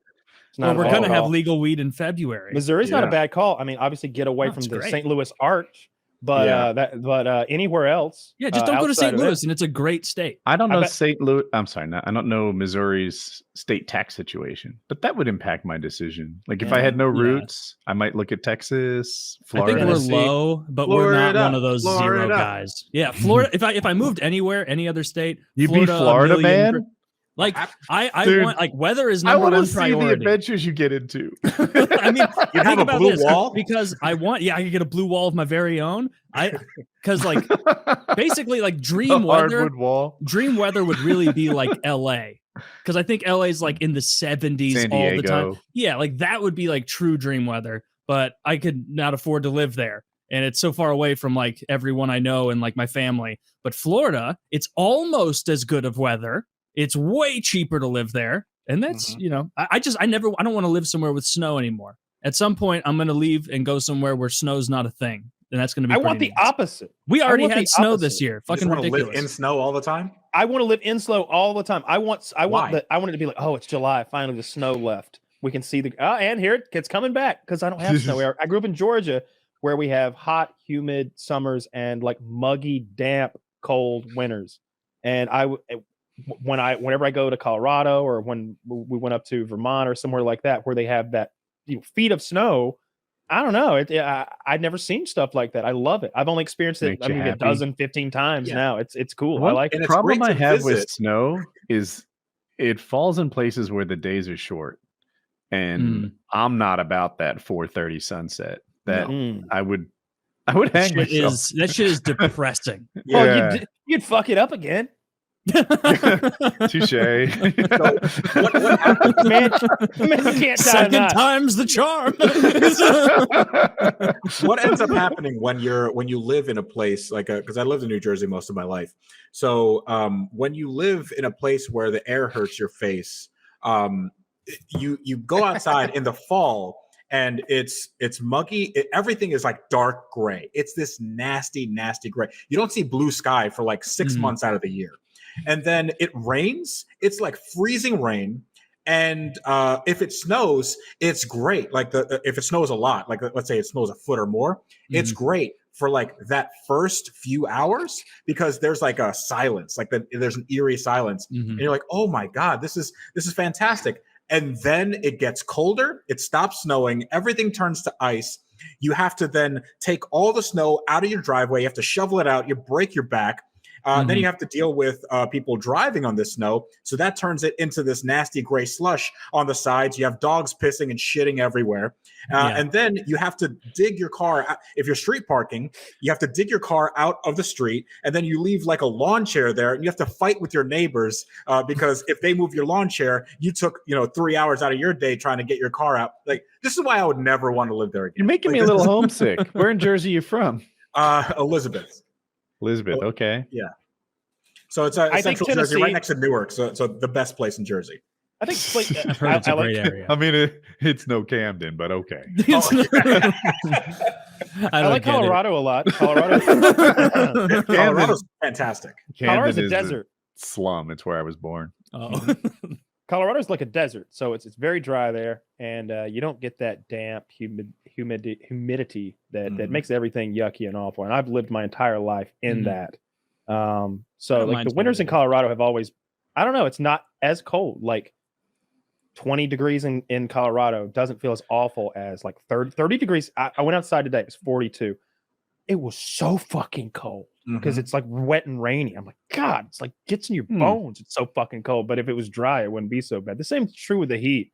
I would hear about those, you'd see the Weather Channel in the Southwest, 105, 108. And like, how do they survive? Because they don't have any humidity. It doesn't, because it doesn't stick to you the way it does 95 in degrees. Places. 95 degrees is like almost impossible. You can't work outside for all day unless you're just constantly hydrating because you can't sweat anymore. Your triple digits is like, all right, I have to stay inside. Like I'll sweat taking the garbage out in like 100 degrees, and it'll be like, am I sweating or am I just like tacky now from the moisture? You'll take a shower and get out and sweat your new shirt. Like it's so fucking gross. I had a roof put on my my old house in the middle of summer, and it must have been like 105, 110 degrees, and this is like super humid Florida, Central Florida. God and damn. The people putting on the roof, I mean, they're roofers, so they're like they're closer to the sun than I am. Good choice. Yeah. And I know we're gonna get a plumber to do it, but no, but like these guys were wearing 2 layers. They're wearing long sleeves. They're wearing a hat, and like they're just covered up the entire time. And I'm just thinking, like, what is it about their physiology that allows them to do this? Because I would die like within an hour. They're probably just need money. I think about that. Yes, but they could take off clothes and do the same work and then have. Nah, I bet it's the love of the game. That's what's got. Maybe you do it for the love of the. You go to pay them and they're like pish posh. You know, how do they do that? I look at the military that way. I see people in the military. They wear long sleeves, long pants. Oftentimes, they have like a vest on top of their like fatigues. Like you can imagine what someone in Iraq would just picture them, right? They've got the bulletproof, whatever. They've got heavy shit they're hauling around. Even if they don't have a backpack, they still have, I'm making it up, like 30 pounds worth of shit hanging on them. And I'm like, how do you do that in the desert? I would be a heat casualty all the time. Go back to Vietnam. Go back to Vietnam, and they're all fucking wife beaters and shit, smoking weed out of shotguns. We all remember. Humidity is a killer. That's why we lost Nam. It's because it was hot. This is making sense. Yeah. It was the humidity. It wasn't the heat. It was the humidity. It was the humidity. That's why we got fucked in Vietnam. It is why we lost in Nam. Yeah, but why did we lose in Afghanistan with the dry heat? It's a dry heat. we had acclimated ourselves to Nam. He's making sense, Taylor. Checkmate. I have to walk you through this shit fucking step by step. See, this is the problem: is America keeps going, you know, moist war, dry war, moist war, dry war. If we could just hit 2 in a row, I feel like what I'm learning turn this franchise in around. Afghanistan and Vietnam and Ukraine is it's really hard to win away games. Yeah, don't do it. You think we need a good home game? Oh, no. That's what I'm saying. Yes, yeah. Go ahead and invade Missouri, guys. We'll get you. That's fucked up, man. we're like, if you're getting to us, you've already invaded at least 6 other states. Like on the way in. Just fucking they just paratroop into Missouri, take out the first line of defense, which are hammer murderers. So you drop people into St. Louis, and they'd be like, "General, the coordinates are off. We've already struck here." So I had we finished filming one of the car tracks, my series that I do with Tyler Hoover and Ed Bullion, and we did a thing in Missouri where we were in like the wine country. There was like this castle that you could rent, and then we sort of did a 3 to 5, I think it was like 5-episode series around this castle doing a Christmas special. And we ended with giving a bunch of toys to like a local church. And Ed Bullion, he's like the Christian guy in our group. So we're like, you pick the church. So he picked the church in St. Louis. And we get there, and we have this Maserati, this 4-door Maserati that Ed Bullion had. It's leaking a ton of coolant, and we had put all of our toys on top of this Maserati, kind of like a Christmas tree. And we'd adorned it with, Christmas lights and all that stuff. And we are rolling into the ghetto, the absolute, this is nuts. And we get in front of this church, which is like a, legitimately old style church. And we start putting all these brand new toys on the side. And we have this security guard who's there. I guess he's an off-duty cop or something. And he goes, what are you doing here? Like, oh, well, we called the church. They said that they could take these toys. He's like, you guys better get out of here, because it's really not. He's like, I'm about to leave. And when I leave, you need to leave. Yeah. And Ed is one of these guys that he doesn't understand the risks that he takes sometimes. So he goes to us. He goes, what are they going to do? Shoot us? Yes. Like, yes, that's exactly what they do. So we do this as quickly as possible. I mean, we also have like a full film crew there. So we have expensive cameras, and we have equipment and all this stuff. So we do our final shots and everything, and as we're driving off, we hear like just a few blocks away, just gunshots going off. It's like, oh, maybe that's fireworks. They're a festive group over here. But that got like pretty hairy, and that was right in. I mean, it was like a few blocks away from downtown St. Louis.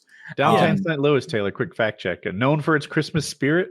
No, it is a people like fireworks. People think that like St. Louis as a city is a meme. People who listen to the show haven't been there, like think I'm playing it up like joke. Like I do not go.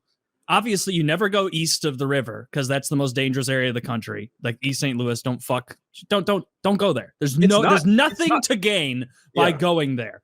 And even downtown now, like I go to a Blues game, and it's like as soon as everyone leaves, it's our hockey team, and when everybody leaves the arena, it's like all the hockey fans are like, all right, we're all in this together. Like, and so everybody stays in a giant block walking back because it is a dangerous shithole. It's like a shame seeing like old pictures of what the city used to look like because it's like unlivable bad now. It's really bad. And we went there like a week after like the really bad BLM riots. So all the barricades were still up. So we were all trying to take the crew out to like a Ruth's Chris steakhouse or something. It's like this crazy war zone. It's like, hey, I'm not really hungry anymore. I feel like we should just leave. If you take Interstate 64 to 70 across St. Louis, have you seen any of this good stuff or not so much? Like into East St. Louis? Yeah. Like I've seen like just the absolute dilapidation of it. Yeah. You just go 64, like, and you can get all the way into East St. Louis and take a look. Like I'm too much of an optimist. I'm like, this is just a city that needs some chicken and broccoli. All it needs. It's a city that needs a total overhaul. Like it is. There are whole like blocks where like if you wander into East St. Louis, like cops will find you and approach you and be like, you need to leave. That's like, exactly what happens. You have to get out of here. Like you are a fool. You don't realize where you are right now. Like and how dangerous this is. You'll get shot for fun. Someone will see you and they will shoot you for fun potentially. Like it's a horrid place. It looks, I've said it before because it describes it perfectly. East St. Louis looks like a paintball course. It looks like a torn down paintball course where I've thought that driving through there because it's a bunch of horrid, like the city hasn't mowed the grass in years. Years. Like you see those videos of like St. Louis and Detroit where it's just a jungle over there because they don't mow anything. The trees are growing, the roads are cracked, like people are just standing like menacingly like on the side of the road, like staring at you in a way that's not like, oh, a person driving by, like it's spooky. Yeah, this looks terrible. like Block, the COD 4 map. Hell, this is actually this is a good look. I'm running MP5. Fucking none of those. I'm running MP5. I can make a Scorpion work on this map. But I mean, like, we're not that bad. Balconies. Detroit, also shitty. Memphis, also shitty. So it's not like St. Louis is the only shitty one. Oh, I'm thinking Albuquerque's pretty bad too. Albuquerque's shitty. You think Memphis is shitty?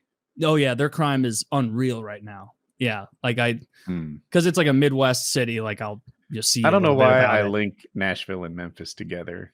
Nashville's an awesome city. It's so like nice and fun, and they have that huge like strip of all the country Western bars and all that. Nashville's a really cool city.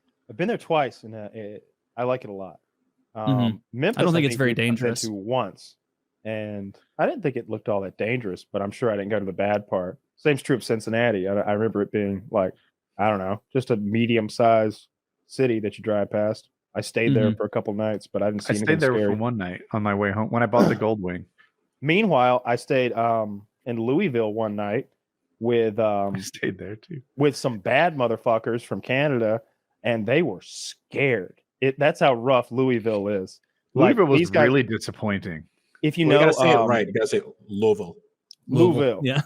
Well, if you know who Funker Tactical is, two of those guys were down with me doing some filming, and they had like ARs in their car and probably suppressors and stuff. Like they're armed back there in their truck driving behind us, and they were like, I have my AR in my lap. It's rough here. I'm like, yeah, I mean, we got our pistols up here. Like, we're ready to go too. But, you know, I didn't think it was that bad. I mean, we're armed, but not scared. Oh, yeah. I mean, you come from Canada. What kind of crimes do they commit in Canada? I think rudeness is a crime. Then. Yeah. It is. Like, half-hearted apologies. I order you to say sorry for cutting him off. I think you already said, where did you grow up again? New Jersey. Elizabeth, New Jersey. Camden would be. I have a summer home in Camden. Okay. I summer in Camden. Yeah. Are you trying to claim that your town's worse than Camden? It's not worse, but it's pretty bad. Right. Yeah, Camden is. I mean, the cops left Camden. Oh, are you guys coming into a shitty city fight? Camden is real bad, man. Hold on, I need to look up the Camden murder rate and see if I can hang with St. Louis. Oh, you have to. This is just going to make St. Louis look bad. But they don't report anything. So, like, how do people know? With St. Louis, they just don't really.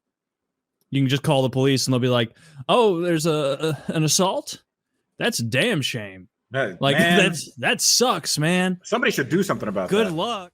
So I personally did not join any gangs. The Talladega medium high security had a lot of independents. So you have cars, which is basically a gang of people that aren't in a gang. Yeah, it's like an Oz, the weird people. Yeah. Pretty much. Yeah, you got the cliques that stick together, but then cars are also divided by region, like the North Mississippi car, the Mississippi car as a whole. You know, like I was from Mississippi and I'm in prison in Alabama. I'm technically already in the Mississippi car. But Talladega had a lot of independents in that car. And so basically what you do is you go to the guy that is the shot caller for the independents. They don't really need a shot caller because they don't do anything. Mm-hmm. The independents don't start any bullshit. Show him your paperwork. I'm not a snitch. I'm not a sex offender, whatever. He says, okay, cool. Here's where we sit in the chow hall. Make sure you're riding with us. And then if you do have any problems, for example, one time I went to buy stamps from a gang member and he tried to short me about $20 worth of stamps. Instead of me handling that and getting killed by all of them, I went and talked to my shot caller. He went and talked to their shot caller. They got me the money. The dude fessed up, was like, yeah, okay, I miscounted. It was an accident. They gave me the money. No problems. No issues happened. And that's essentially as far as the protection went. You just can't really haul off and go fight somebody on your own terms, because if they're in a gang, then they can all focus on you.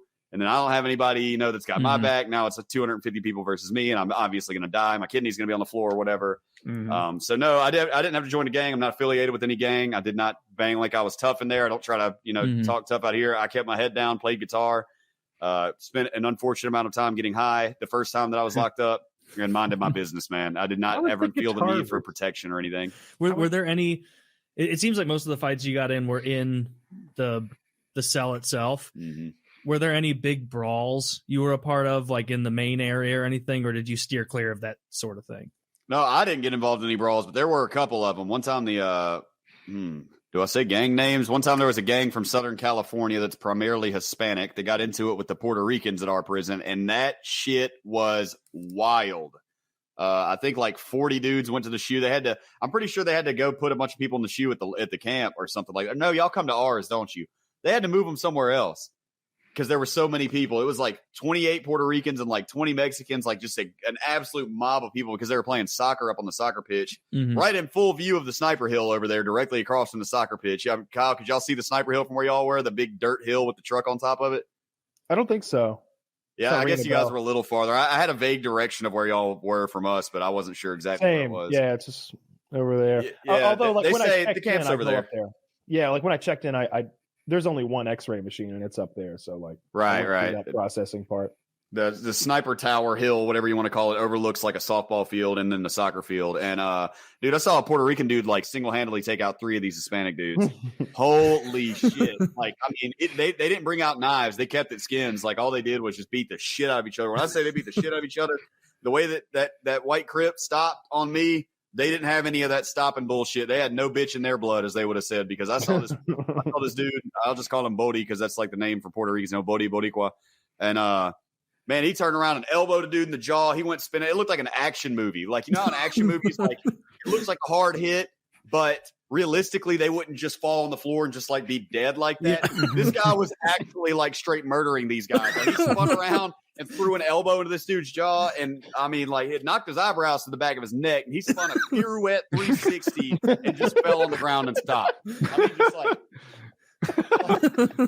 it was just like a movie. Like, I knew it was a hard hit, don't get me wrong, but this dude, eyes rolled and back. then they moved on to the other two. Right.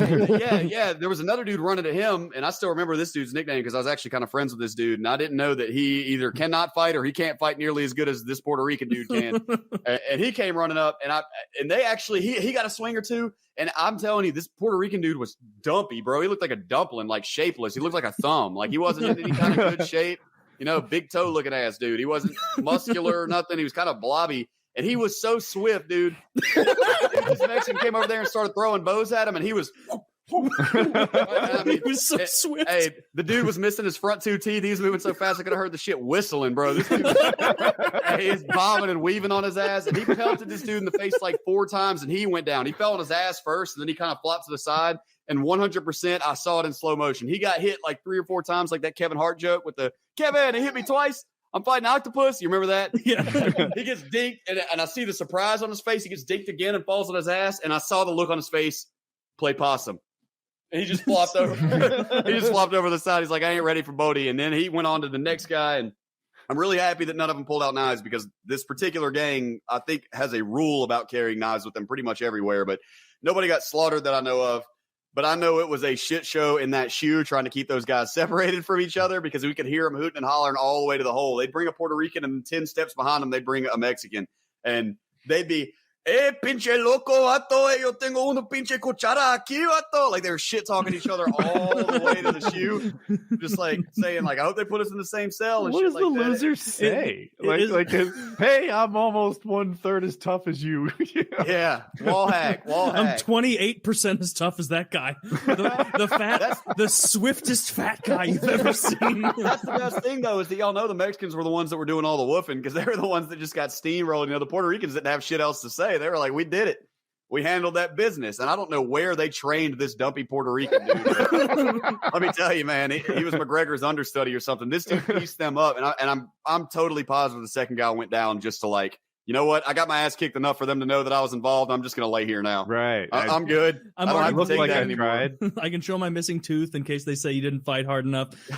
So like, it's all the Mexicans and all the Puerto Ricans are fighting are like all the white and black guys. Like, man, this is wild. Just watching. Back up. Get out so of the it's way. all the white and black guys are just watching a Mexican versus Puerto Rican. Back up and hit the dirt. You back up and take a knee. You back up is far enough to be safe, and then you take a knee because you already know they're going to tell you to anyway. So was you're just anybody basically sitting there like, I hope they don't notice this for a while, but of course, within 10 seconds, all units respond to the wreck yard. All units respond to the wreck yard. Situation in play. Inmates on the ground. Code red. Inmates on the ground. And then we're all laying on the ground like looking up from the dirt down here like, hey, did you see Bodie? Hey, Bodie took out 3 of them. Damn. Is it like all the white and black guys? Are they like cheering certain sides and like, oh, that's a huge hit? Like I wouldn't say cheering, but there's the oohs, like the collective ooh. Like when that dude caught that elbow that twisted his neck all the way around, like the whole I'm pretty sure that every single eyeball was on that fight out of all the fights, and he got domed in front of the whole fucking prison. Everybody you hear. Just the worst thock noise, just a and just. Ooh. You know what I've always thought. But no, man. Overall, I got really lucky with my cellmates. When I first got to Talladega, fresh off the bus from prison, they put me in a cell with 2 very large, muscular black dudes. Did not care. I was cool with that. The white dudes came in the cell and they said, "Hey, we know you're new to prison or whatever." They could already tell because I said, "Yes, I don't care." They asked you, "Are you okay with selling outside of your race?" To which I said, "I don't care." I didn't know I was supposed to say no. Don't sell me outside of my race. Mm-hmm. And they were like, "Look. We're not like trying to put you in a gang or nothing, man, but there's certain ways that things work in prison, and we can't have you in here with these black dudes. Like, you're all good, man, but there's a cell that's over here with this Puerto Rican and this Mexican dude, and you should probably move over there." And I'm like, okay, cool. I'm not trying to join your gang or nothing. They're like, "No, we know. This is how it works in prison." They were cool about it. They just said, something happens with a black dude and a white dude in a cell, it looks bad on everybody. We just don't do that here. So they put me in a cell with a Puerto Rican and a Mexican dude. So you didn't have to be with a white guy. You just couldn't be with a black guy. Right, exactly. Yeah, they didn't care if who I celled with as long as it wasn't black dudes is what their perspective on it was.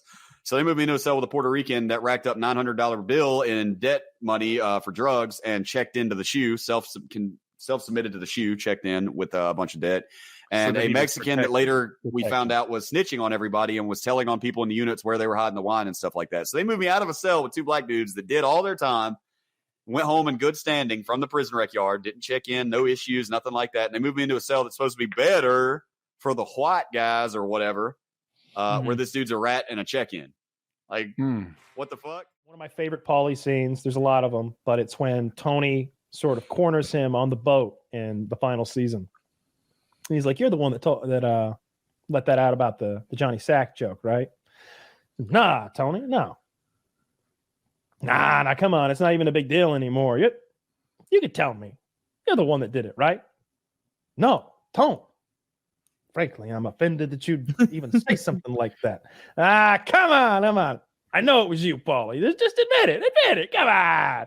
And meanwhile, Tony is going to kill him if he admits it. That's the beauty of that scene. Because even when he frankly, Tone, I'm offended you'd even say something like that, and ends the conversation, Tone is looking at every weapon, every deadly weapon that's around him on that boat. There's there's this big knife they're cutting bait up with. There's this I don't know, bat over here they're killing fish with.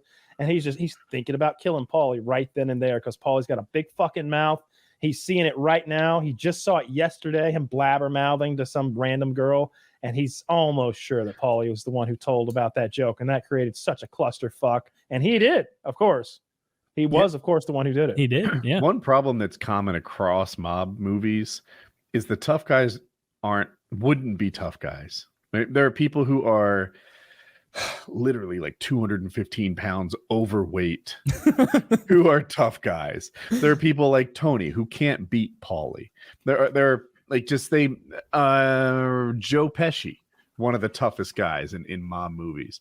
Joe Pesci, I want to get all. I could beat up Joe Pesci. He's 5'5", pretty old. older. He's 80. Fuck that guy up. You know what? I'm gonna be modest. I'd fuck up Joe Pesci. How many Joe Pescis could you take in a fight? Yeah. So, but they take a Joe Pesci or this guy, and they just stack rank them wrong. Why can't tough guys be tough? Why can't? All right. I got a tough guy here who was actually in the mob. This guy's name is Primo Casarino. Now, one of the things he did was extort Steven Seagal out of about $400,000. Nice. So he was hired by a movie producer, if I remember the story correctly. I may be slightly off with the title. We asked the guy what movie producers do. This is what they do. This movie producer had a deal with Steven Seagal to make, one of those multi-picture deals.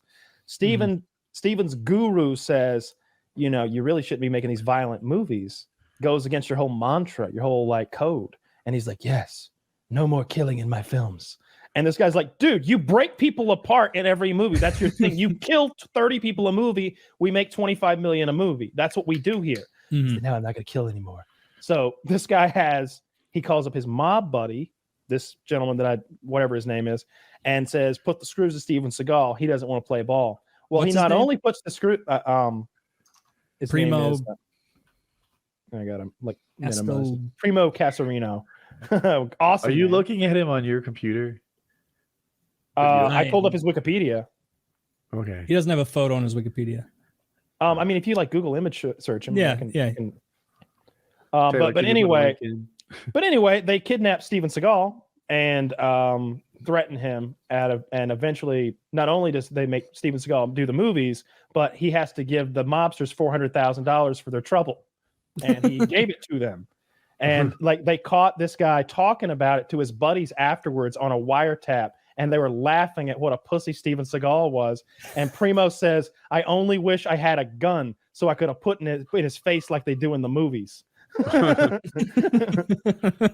this is a real tough guy. He is tough looking too. Yeah. He's filling out that Nautica jacket.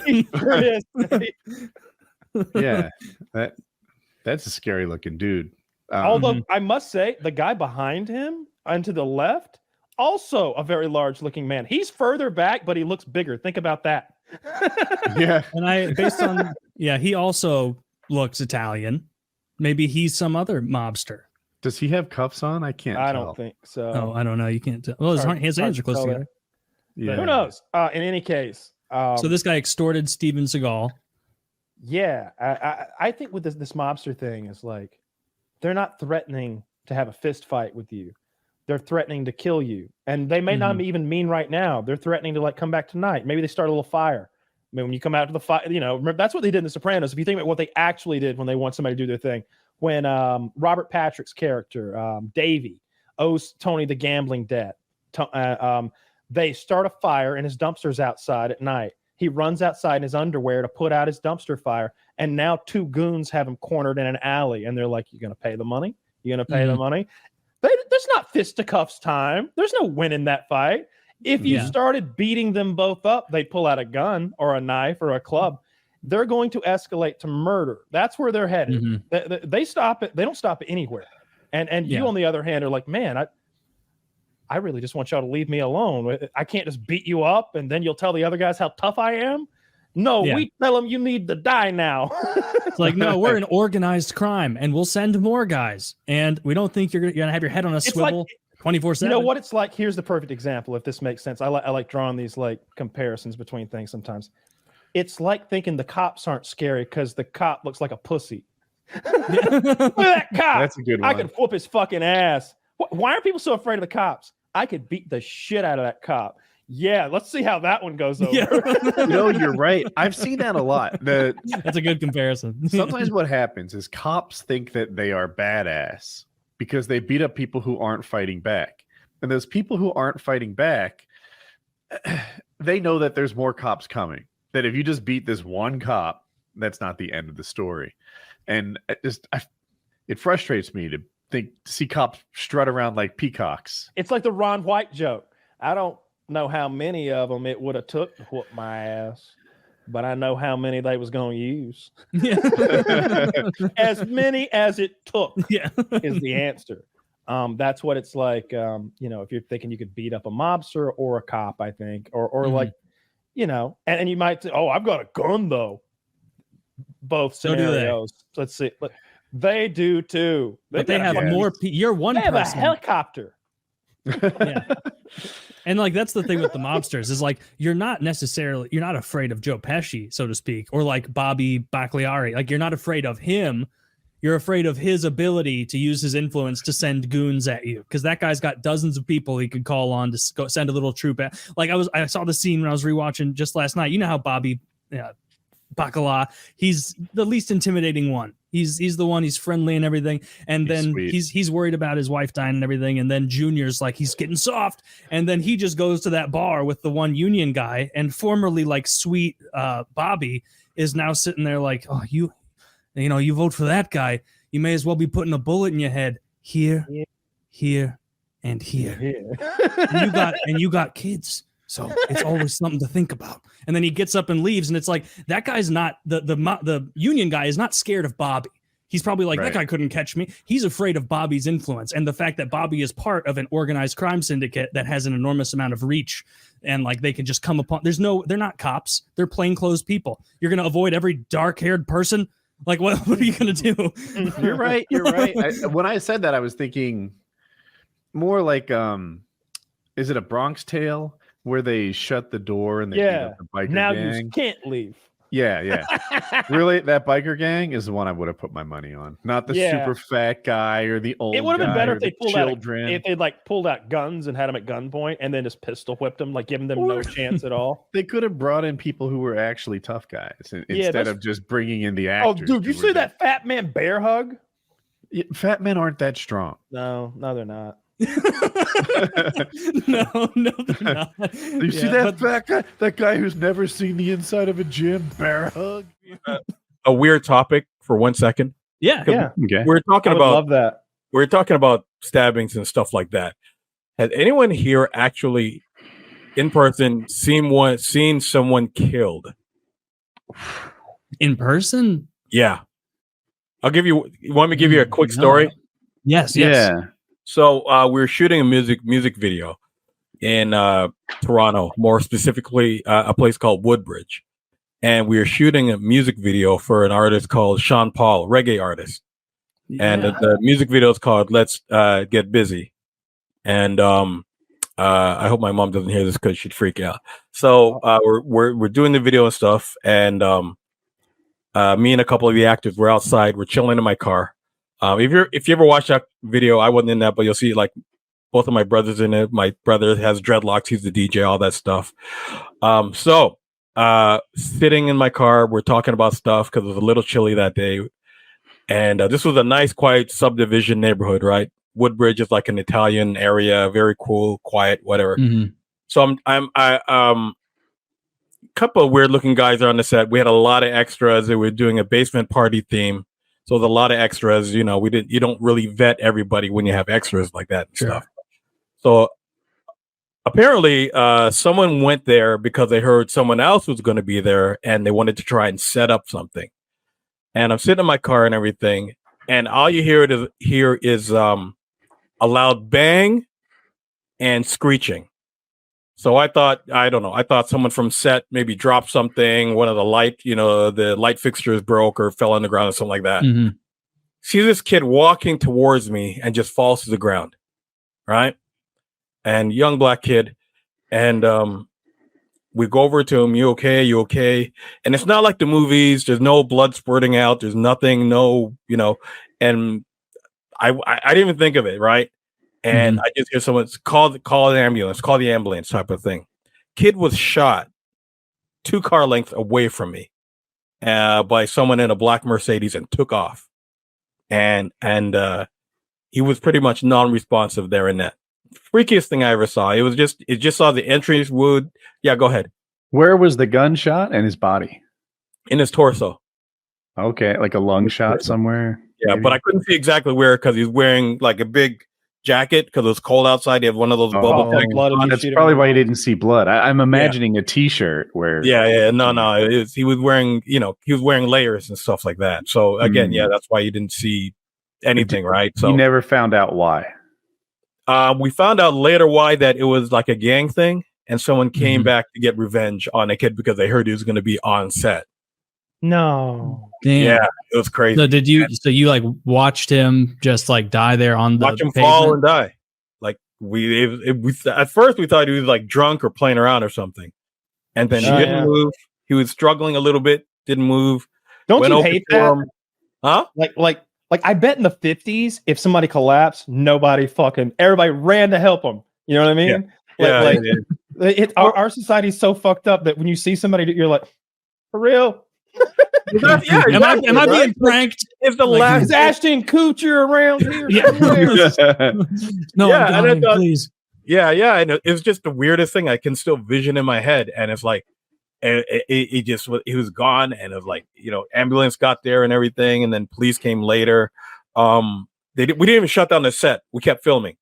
Yeah, and you know what I mean. Honestly, and it was like, it was just like if you're making a weirdest thing. I don't know what kind of video it was, but if it was like a hard ass video, that could only add to it. Like when the cops showed up and everything, and like I would want that in the background, inside the house.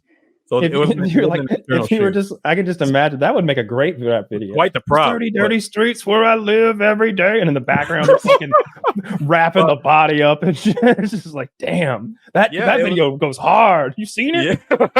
Yeah. So like after he was shot, like, was it like the ambulance almost got there, or was it like, oh, we just called the ambulance 60 seconds ago, this guy's dead? Like. Well, no, none of us were experienced enough. This happened a long time ago, like a while ago, like the late 90s. So it's like, we didn't have any training or anything like that to, check for vitals or anything like that. People just went, they're checking them. Are you okay? Or are you okay?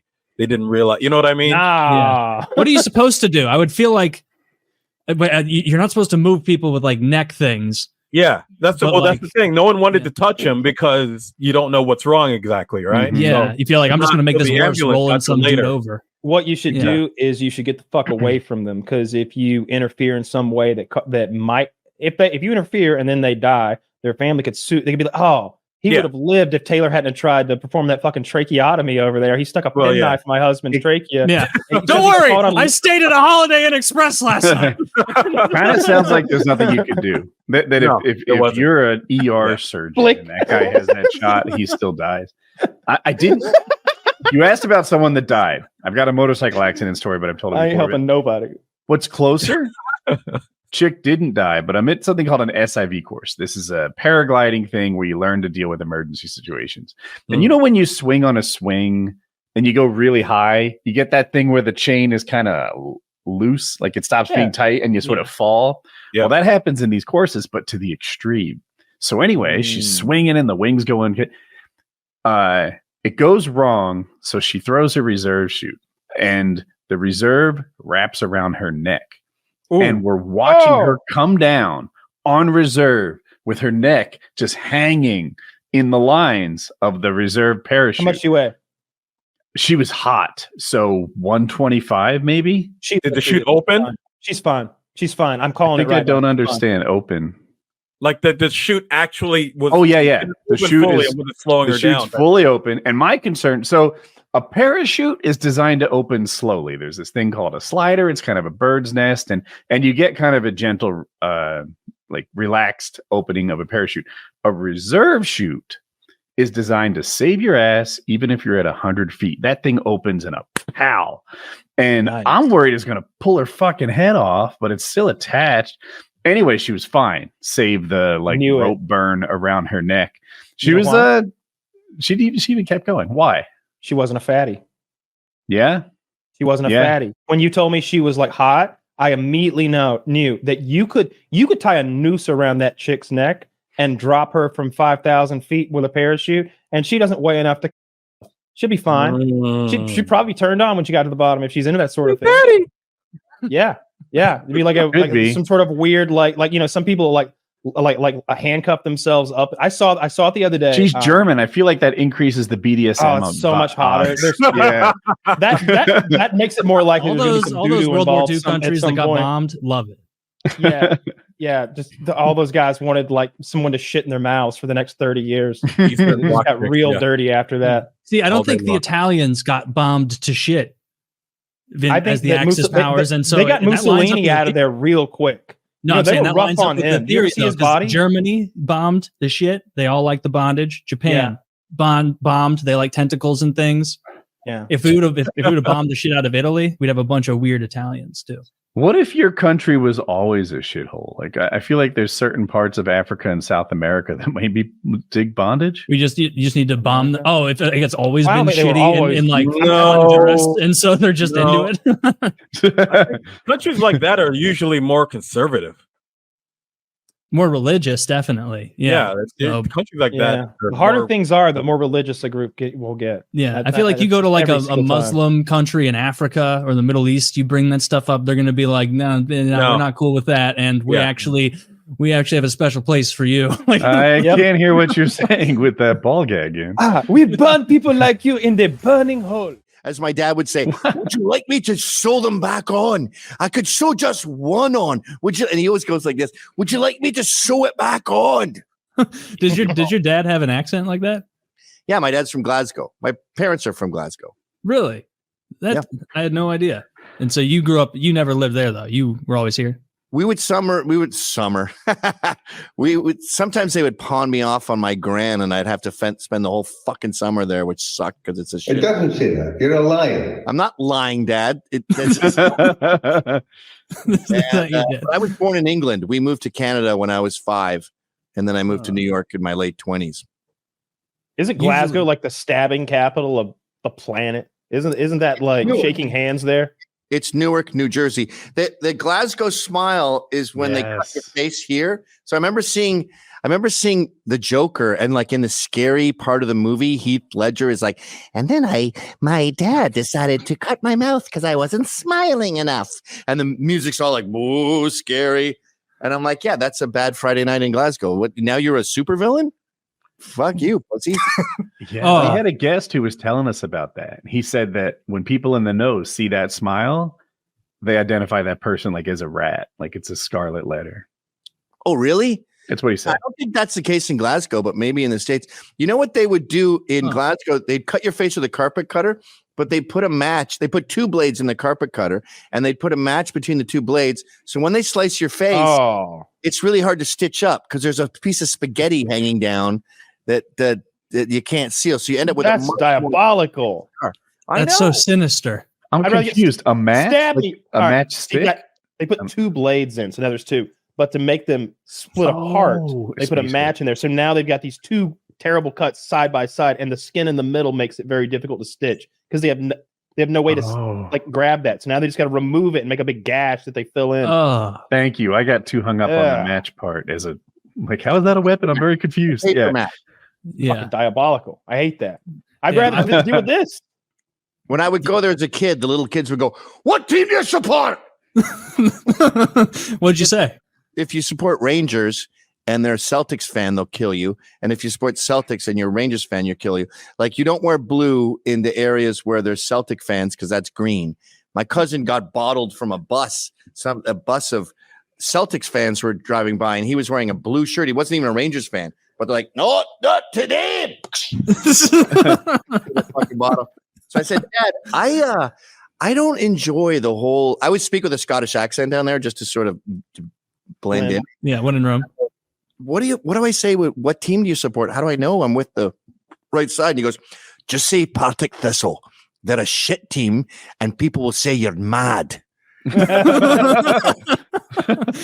So now you just say you're a Thistle fan? Go, "What team do you support?" And I go, "Partick Thistle." And then they would laugh and go, "You're a fucking bombpot," which means a lunatic. What is that word? It was like a force field. A bampot? Bampot means lunatic. Yeah. Okay. That's one of the best accents ever. Reminds me of Shrek. That's good advice. I like it. I was like, I was like, what do I do if I'm in that situation? I don't even watch sports ball. You'd have to have an answer. You couldn't make fun of soccer to them. They would hate that. But no way. You'll get killed either way. I mean, that's the only thing you can say to not die. Although I did remember in the early 80s, Bruce Lee caught on over there and Kung Fu and all the movies. And so I go there one summer and they're like, "Do you know Kung Fu?" And I'm like, yeah. I'm only allowed to use it in self-defense. My sensei said that I can only use it if I'm attacked, but I'm obviously going to kill everyone in this room right now. All right, pal. And no one fucked with me for like 3 years when Kung Fu. They'd hear an American accent and just assume you were a ninja. Oh, that's and then that faded away and it was back to violence. Yeah, there was a whole wave of movies in the 80s, like American Ninja, this, that, and the other. They were all different colors. There was a ninja mania. It was crazy. And I look at people taking Kung Fu lessons, like, they always have a big glass wall so you can see in. And I'm just like, this is gay. Yeah, you're going to be tough at the mall. It's absolutely gay. These guys have heard this story.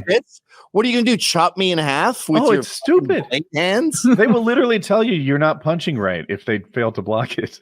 That's how Kung Fu training goes. I told these guys a story, but quickly for you. I was at work. Some guy was giving out lessons that you could win in a raffle. I forget how I won the Kung Fu lessons, but I did win, and I went to them and took Kung Fu for, 6 months. And it is stupid and it doesn't work, but I had fun. We call him sensei when you're not here.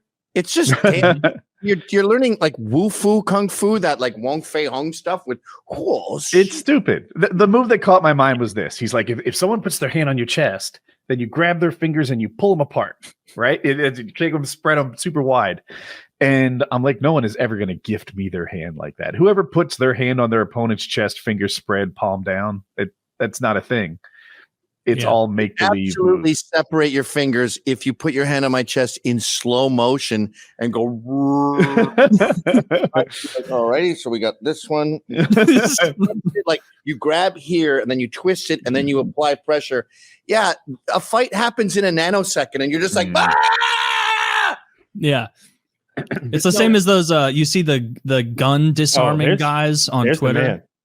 And they can disarm anyone with a gun if the person with the gun is slow and participating in the exercise. Exactly. But other than that, if someone's holding me at gunpoint, there's no way they're holding the gun here in my. If I'm holding Woody at gunpoint, do I walk up like it's a movie and poke you in the chest with the gun and be like, "Yeah, see, you don't have a chance of taking this from me now." No, I would shoot you. Kyle, so that wouldn't work. I was at a machine gun shoot, and there was a guy there who was demonstrating that technique. I don't remember what his fucking background was, but I guess the idea, first Huckster. of all, yeah, probably Huckster. He was a military man though. And if you're just trying to hold him at gunpoint and your goal isn't to shoot him, like I'm taking a prisoner, and he did what he did to me, then he would have taken the gun away. The problem was I have to stand right in front of him and him be like, "All right, when I move, you pull the trigger." And in that instance, he could get he he reached in, at the same time he was moving his head off center and his body off center, swiping the gun away, and also like hitting the inside of my wrist with like a karate chop. And it sort of hit the tendons and made this involuntary reaction where I let the gun go, and he had my gun, and I was like, well, I'd have shot you before like we got to all that. I don't think I'd have walked within reaching distance of you if we're, you know, having a gunfight or something, or you're the bad man I'm catching. But still, he could have taken the gun away from me, and that he did. He took it away from me because I wasn't intending to shoot him, I guess. I got a question. What's real? Boxing, jiu-jitsu, wrestling, Muay Thai, kickboxing, MMA. Like, there's only 4 that you could actually use in the real world. The rest are just dance. Oh, Krav Maga. A lot of you them ever are about watched the a same. Krav Maga video? It's so funny. It's like what you do is like you like tear their eyes out, you like rip their ball. It's like chimp style. You fight like a chimp would, where you rip fingers off, nails, biting, eye gouging. The problem with those fighting styles that have like various death touches is you can't train them. Like, you're gonna pull my eyeball out in a real fight? It is the first time you've ever tried this. That's fair. I've had a pig head delivered every week, and at this point, Snatch can really right pluck out of one out. I mean, why would you want to pluck someone's eye out? Can't you just beat them up? Can you choke them out or punch them in the head? I don't want to pull somebody's fucking eyeball out. I don't either. I think that's big talk to make people afraid of Krav Maga. Well, it depends. Like, if someone breaks into your house and your wife and kids are there, you're going to bite his penis off and like stick your thumbs into his eyes and everything. But I'd lure him in with the blowjob and then bite it right off. And you're like 4 minutes in. You're like, he's never going to suspect it now because he's getting. No, it needs to be hard before I can really get a bite. It needs to be hard, rock hard before I can bite it good. Yeah, ensure the blood flow. You know what you do? You bite his dick off. You bite his dick off, then you swallow it, and you say, "Get the fuck out of my house. If you leave my house, I will make myself vomit. And you can get your dick back." Oh, but how are you going to say all that with your mouth so full? You swallow it. Okay. Goes outside, and then you lock the door behind you. Like, okay. That's actually a good idea for a movie. I remember the Lorena a whole Bobbitt movie, huh? Well, you know, Centipede had a sequel. See, I would expand upon that. Like, remember the Lorena Bobbitt story? The lady whose husband was forced Yes. himself on her, and then she cut his dick off in his sleep, and then drove away with it. I don't know how. That was the deal, yeah. And then she drove away with the penis and threw it out the car window. And I was just thinking, like, what if, like, the movie was about you snuck in and like drugged the guy and took his penis off surgically, and then when he woke up, like, if you want your penis back, you've got to go rob this bank. I want to see that movie. But don't you have a matter of anything for you, or your dick like doesn't work? Well, isn't there a very short time where you can get the dick back on? Like with oh, it's on ice. It's on ice. Yeah. Some cop found the dick, so she threw it into a field. This cop drove around later, and he's like, "I got a hunch," and he walked up, found it. Yep. And then they brought it to the hospital. He did a porn after. He made a little mushroom kind of a dick. It's nothing to write home about, but better than nothing. And you know what she got for that? 30 days in a loony bin. Yeah. That's not long enough. She seems like pretty loony. It's attempted murder. Her testimony was compelling. Well, it is attempted murder, yeah. Well, and he was a rapist. But it's not self-defense. There's there's no evidence. She claims she was in an abusive relationship, and they went, "I believe you." So the person that did he deny abused him physically says he was abusive. Yeah. Okay. But Gavin's making a good point here. The fact that cop found that cock on the side of the road. Imagine, Taylor, if I told you, "Hey, Taylor, I threw an Oscar Mayer wiener out my window while I was driving down the road. I was about a mile and a half past the quick stop.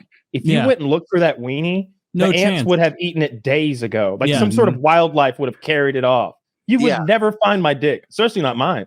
Find your ant covered penis and bring it back to you. I can throw your dick. I can throw your dick in the room behind you and send you on a scavenger hunt that would leave you scratching your head. If you threw my dick out a window, the cops would be able to find it because all the neighbors would be calling about this escaped Burmese python that is in a field nearby, and they're worried about it consuming 300-pound men. It's bloody and it has sores all over it. That would be horrible. What's the worst way to wake up? Dickless. That's it. Yeah.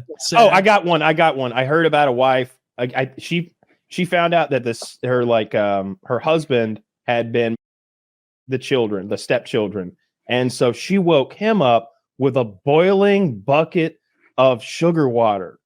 Yeah, so like napalm. She poured molten sugar water on him in the bed while he was asleep. It's something they do in prison. Stupid question. Did he die? I don't know if he died, but he wished he had afterwards because it's going to stick and do awful things. In prison, they microwave jams and jellies, and they throw that in your face.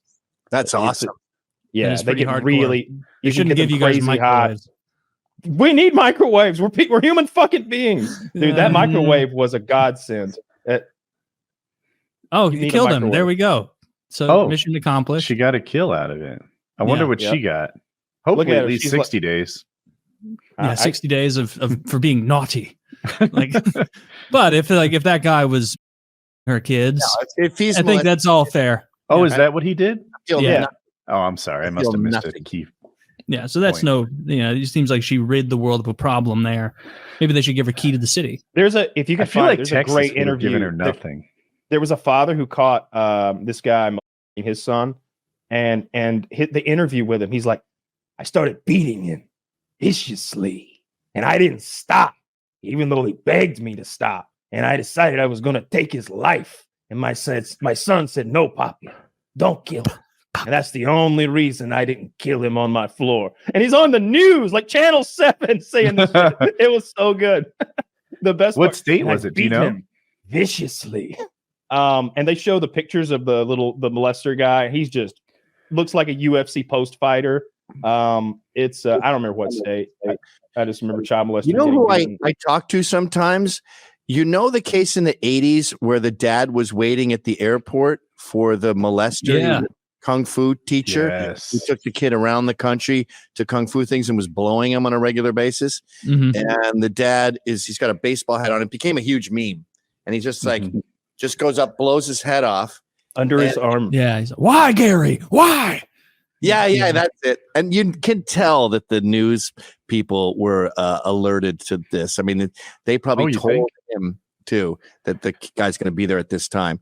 And I just love how the courts and the jury were like, well, technically that's illegal, but you go out the back door. I like it when that happens. Like when a guy's kid is hurt and the dad takes justice into his own hands. It's not that uncommon for courts to just be like, yeah, justice was done here. That's such an impressive shot. He brings his right arm up. The left hand's fake holding a phone at a pay booth, obviously. And the right arm comes up under the armpit. And so he fires point fire, no aiming, like this, but more under the armpit, and hits him in the side of the fucking head, moving 8 feet, 10 feet away. No other bystanders are injured. Like the angle is perfect. It's crazy that he hit that shot. I bet he's been practicing this shit all week. He went to the fucking Kyle Rittenhouse School. He went to the range. Dude, that part of Philadelphia is underrated, right? Everyone knows about Detroit. A lot of people know about bad parts of San Fran or St. Louis, but the worst parts of Philadelphia rank with anywhere on the planet. I had a friend who was friends with a cop, and he was like, "Where's the worst place in Philadelphia?" And he's like, "K&A, the corner of Kensington and Arlington. The prostitutes there will do things for less than $5." It's like, whoa, what a fucking metric. Wow. For less than $5. Yeah. You wouldn't inflation proof. Mitt, how much is your fans league? Starting price is 10 at the lowest tier. So yeah. Some self-respect. You know, I actually stayed. You won't find her on K&A. No. I stayed in a really terrible place in Philly because I don't know Philly, and so there was the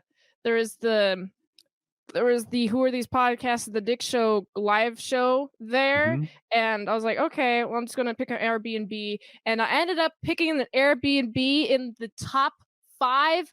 Like the 5, it was like number 5 on the highest crime in Philly, and I was like, "Oh no!" Okay, so here's how the Airbnb was: 3 separate locks, a lock on the door to get into the Airbnb, and then a lock it to get to the floor where the Airbnb was, and then a lock to get into the actual Airbnb. Yeah. And there was a camera within the living room of the Airbnb. Yeah. And I was like, Jesus. this is insane. There were cameras in every room. I'm sure probably. that. Yeah, that's just the one you saw. Yeah. There was a That, little that one in the thermostat That's was for a wide. camera, too. That one's for wide shots. Yeah. Establishing And- frames and such. And it was pretty ridiculous. There was just like people walking, like jaywalking across the street all the time. There was a lot of people who were. It seemed like they were bugging out. Like they would be like acting pretty erratically. I was a little bit scared, but Yeah, Atlanta is more violent You than should be. druggy. Yeah. Like Yeah. when I Drug addicts. acting sometimes I'll erratic. get off. I'm bad about missing my exit. Like I'll do it a lot. And Driving Mach 1 when this happens. I go pretty fast. They don't pull you over Yeah. for speeding in Atlanta, and I'm past my court Good to shit. know. So now it's like, you gonna write me a ticket? I'll pay it. I haven't had one in 12 years. You'll probably let me slide. So I'll drive like 100 pretty regularly. Like that's kind of my cruising speed, and never been pulled over. That's Wow. insane. Those are motorcycle rules. It's kind of like cruising. I promise you, like if you're on 285, it's a problem to pull someone over on that thing. There's nowhere to go. You get on that shoulder, yeah. Hop out of your car, officer, and Indiana Jones side straddle between the 100-mile-per-hour traffic because everybody's doing it in the fast lane anyway.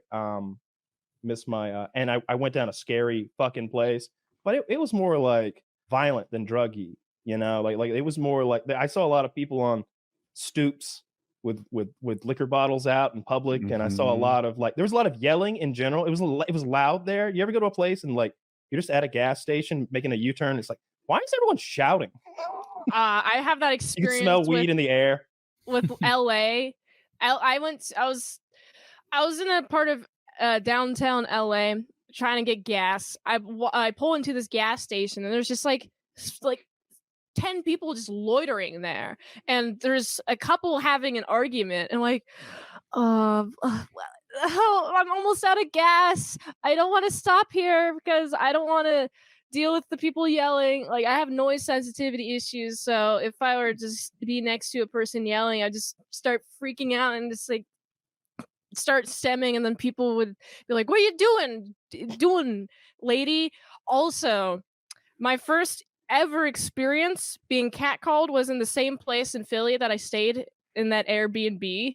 Oh, Like well, that a lot was of memories. Yeah. What was his line? What was his go-to? it was just 3 honks on in the That's car. respectful. Yeah, that's like my only. He just wanted you to get experience. out of the street. Yeah. Were you I was standing in the on the road when this sidewalk. happened? I was on the sidewalk, but so when I crossed the street, and then when I was on the other side of the sidewalk, just going to my car, he honked. Then he was crossing the street. When he was crossing the street, just going forward, and I was going towards my car, he honked again, and then he honked a third time. I think he shouted like, "Hey, mama, you look good. You look fine," like towards me. Around like the third honk, I was like, I'm just going to ignore it. I have other things to do. I'm not here. Was part of to you feeling acknowledge- like, yeah, I am killing it today? Yeah, I was like, huh. I was just thinking to myself, this is the only time I've ever been catcalled. There's so many people. There's so many people who say it's such a big issue that people online say it's such a big issue with them, but personally, it's only happened to me once, so I don't know.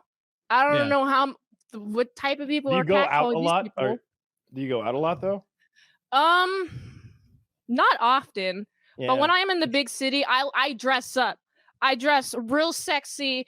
My ass is hanging out. The only thing that's obstructing my ass from the real world is just some lime green fishnets, and that's just how I'm looking. So I mean, I understand people honking, catcalling me. I expect that. You but really can't say much, can You're you, at walking that around in point? lime green fishnets. They're honking at you, and you're like, "What about how I'm dressed tells you that's the kind of attention I'm looking for?"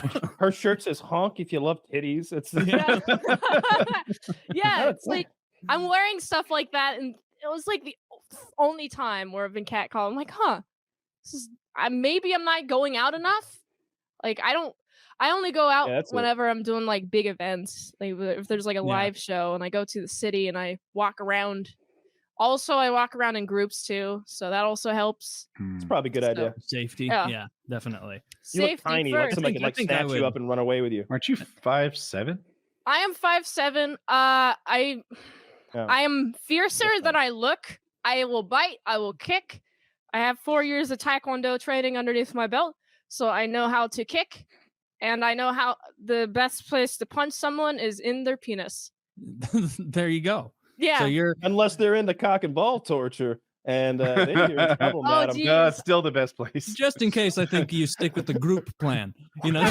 Yeah. Yeah.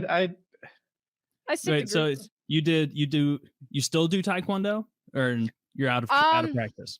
I'm out of practice. I did Taekwondo from 1st and 2nd grade, and then 7th through 9th grade. That was when I did Taekwondo. I still know the basic fundamental stuff like stance and the kicks because I've done it so many times. I just know how to do it intuitively. What would happen if a man tried to pin you down? Would he be in deep trouble, you think? Or yes, I'm slippery. I would flail my arms around. the windmill, right? I would do like woo. Yeah, that's often seen in the UFC. You know your Taekwondo well. I have a daughter, and it's a balancing act. Whoa, we better get out of here. This bitch is trained. It's like you want to, on one hand, let them know they're a strong woman who, has like, I don't know, worth and strength and don't back Agency. down. On the other hand, but don't really do that. That's not a good plan. Bring a gun. Just Yeah, be right? safe. If you can run, if you can run. Yeah, Do you have a gun? I don't have a gun. No. You got to get strapped Aren't you in up. LA? No, I'm in Kentucky. Oh, you're the only one without a gun. You're at a huge disadvantage. Get away! Can't you get like a mail-in concealed carry in Kentucky? Like, am I guessing? I actually never looked it's into it. constitutional carry. Just like, oh my god, just go get one. Right. There's really no concealing in that outfit. It's open Although- carry. Although, Laura Croft. Ooh, Laura Croft is with a gun would be fun. Fun cosplay idea, actually. But okay, my only exposure to like actual firing a gun, because I don't have much experience firing guns, but I did have my friend Eric Wong, who is a gun instructor, teach me how to fire a gun, and I have a very fun story about this. So I was being taught, like, okay, you have the proper gun stuff. Okay, you gotta all hold down, fire when you're ready. And when he said fire, I fired the gun. Before he finished the sentence, I said, I just fired the gun. He was like, oh, I wasn't finished with my sentence. Premature detonation. That happens to first timers.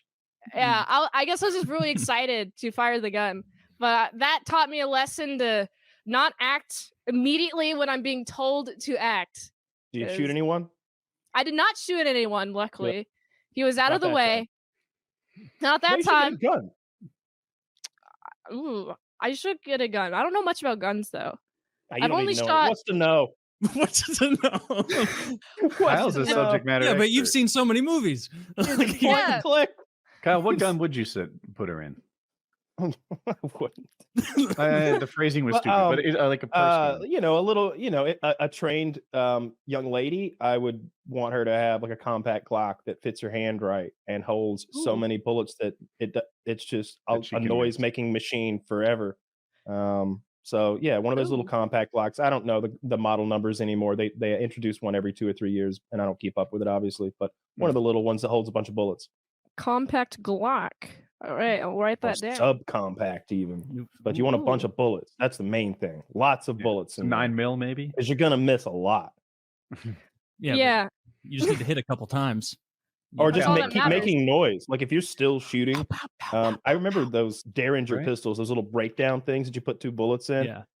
I was like, what are you doing with that? Like I have one in each sock. what if you go bang bang and now you're out and they just start clubbing you to death because you tried to kill them or you wounded them with that piece of shit? I want so many bullets. If you are in Poke you in the a eye with it, self-defense Darren. gun situation, though, Mint, you can't be firing up in the air, or you'll end No. up like Boogie. You got to shoot to kill. If I'm pointing a gun at somebody, it means I'm intentionally trying to kill them. That's the only reason to shoot a gun at point a gun at someone. Yeah, that's my intention. Sometimes you fire one across a fifth grade playground just to spook Frank Castle. Sometimes you just want to let them know you're serious, So in that case, you'd point it out. Would I hit them with the back of the gun first before shooting at them? Every time. See, that's called counting coup. In Native American tribes, that was one of the things you had to do to become a Great Plains chief. Had to count coup upon your enemy, ride up on him, slap the shit out of him, hit him with a coup stick. Those coup sticks are neat. Yeah, I don't know what a coup stick is. Yeah, it's sort of this long stick on the end. It's bulbous, usually wrapped in leather. And maybe. But that's not a rock. Like a shillelagh, a Native American shillelagh. Thank you. Yes. I don't know what a shillelagh is. Yeah, it could be a rock or some sort of cudgel-like implement. Strapped Irish people used to fight with, just like a hardened piece of wood. And gangs of New York. Each what is it called again? Zach will pull up a picture. Oh, here we go. He's a that's a perfect weapon. Actually, you can fuck somebody up with that thing. Fuck up a lot of women. You can fuck up a ton of women. With that. I like how in your scenario, Mint, you seem like the primary aggressor, wanting to hit someone with your gun before you threaten them. Yeah. So maybe no. Are you mugging someone in this scenario? Is that what the gun is for? Yeah, that's the ultimate benefit of a gun.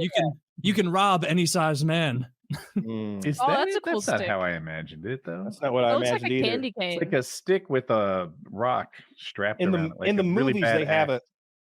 Exactly, Woody. In the movies, I see this stick, and on the end, like I said, it's very ceremonial, feathers and such. It's decorated, but on the end, there's a hard, bulbous part that seems to be part. The stick was shaped like that to kind of cup something, but also there's been like something more like that. Oh. They ride along and they sort of do like an uppercut sort of whip, like slap the guy with it. That's counting coup. I might have seen that in 1883. There was a guy who did the fucking. I don't remember what the other things you have to do to become a Great Plains chief or a Great Plains warrior, or whatever it was, but he did them in World War II. He stole some horses from the Germans because that's one of them. You got to steal your enemy's horses. So he found like some German horses and ripped them off. Apparently he rode up and killed counted coup on a German, slapped the shit out of him, and like rode away. Dude, if I were a soldier in war in World War II, World War I, any kind of war where there's no chance my feats were being recorded, I am lying my ass off about what I achieve. It's like, Taylor, where'd you go? And I'm not going to tell him I was having MRE diarrhea just out of sight behind a tree. I'm going to cover myself in my own blood and be like, you don't even go over there because there's so many dead krauts in the He was such a coward. He got a little poop on me. Yeah, have you? He's such a coward. And look, he's got his vomit all over my shirt because he was so scared. And you really fucked him up. I really fucked him up. They're like, all right, we're gonna go confirm your kills. And I'm like, don't even worry about it. I'm not in it for the accolades, boys. I'm in it for the discounts at rental car companies for the next 70 years. And Starbucks. Have you ever seen Legends of the Fall? No. It's a Brad Pitt movie. Anthony Hopkins is and a couple other people are in it too. But basically, it's right around the World War I time, and this rich ass white family lives on their huge estate out in like Montana or something. And the boy gets in his head that he's going to go fight in World War I for freedom or whatever. And but he's kind of the bitch made brother. So Brad Pitt, who was kind of halfway raised by like an Indian chief, is like gonna go to World War I to like look after homeboy. Right away, the bitch made brother gets like mustard gassed and then tangled in the wire, and he's like blind. He's like, help. And the Germans like machine gun him up. Well, Brad Pitt loses his shit, and he channels all that like savage Native American shit that is the other guy taught him. And he starts sneaking around at night, and he jumps into the foxholes and kills Germans with his hatchet.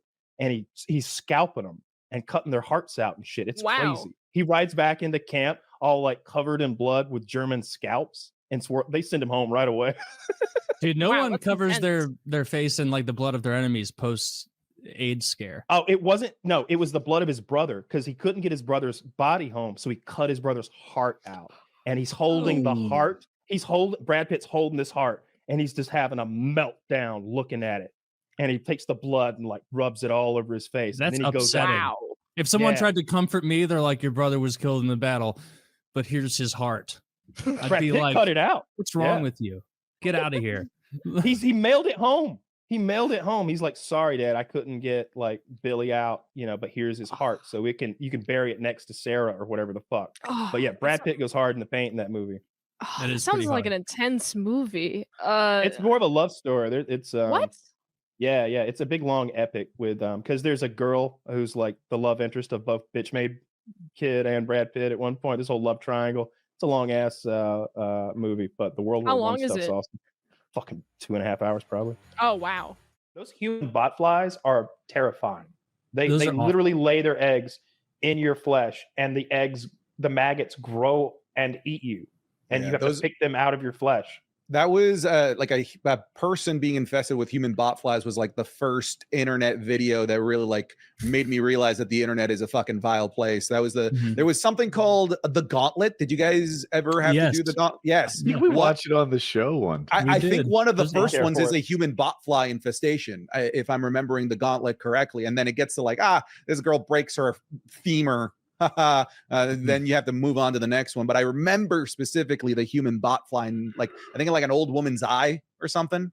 Yeah, I everything else in that gauntlet we had to run was totally wiped from my memory after that Ukrainian guy beat someone to death with a hammer in the woods. Two man's suddenly I was like oh man, can we go back to those sweet botfly videos? You're right. I wonder how current me, internet hardened 15 years later would deal with that video, because at the time I kept watching it with this mind towards it's not too late. It's not too late. And then you switch over and you're like, could you just hit him harder? He's still alive. It's too late.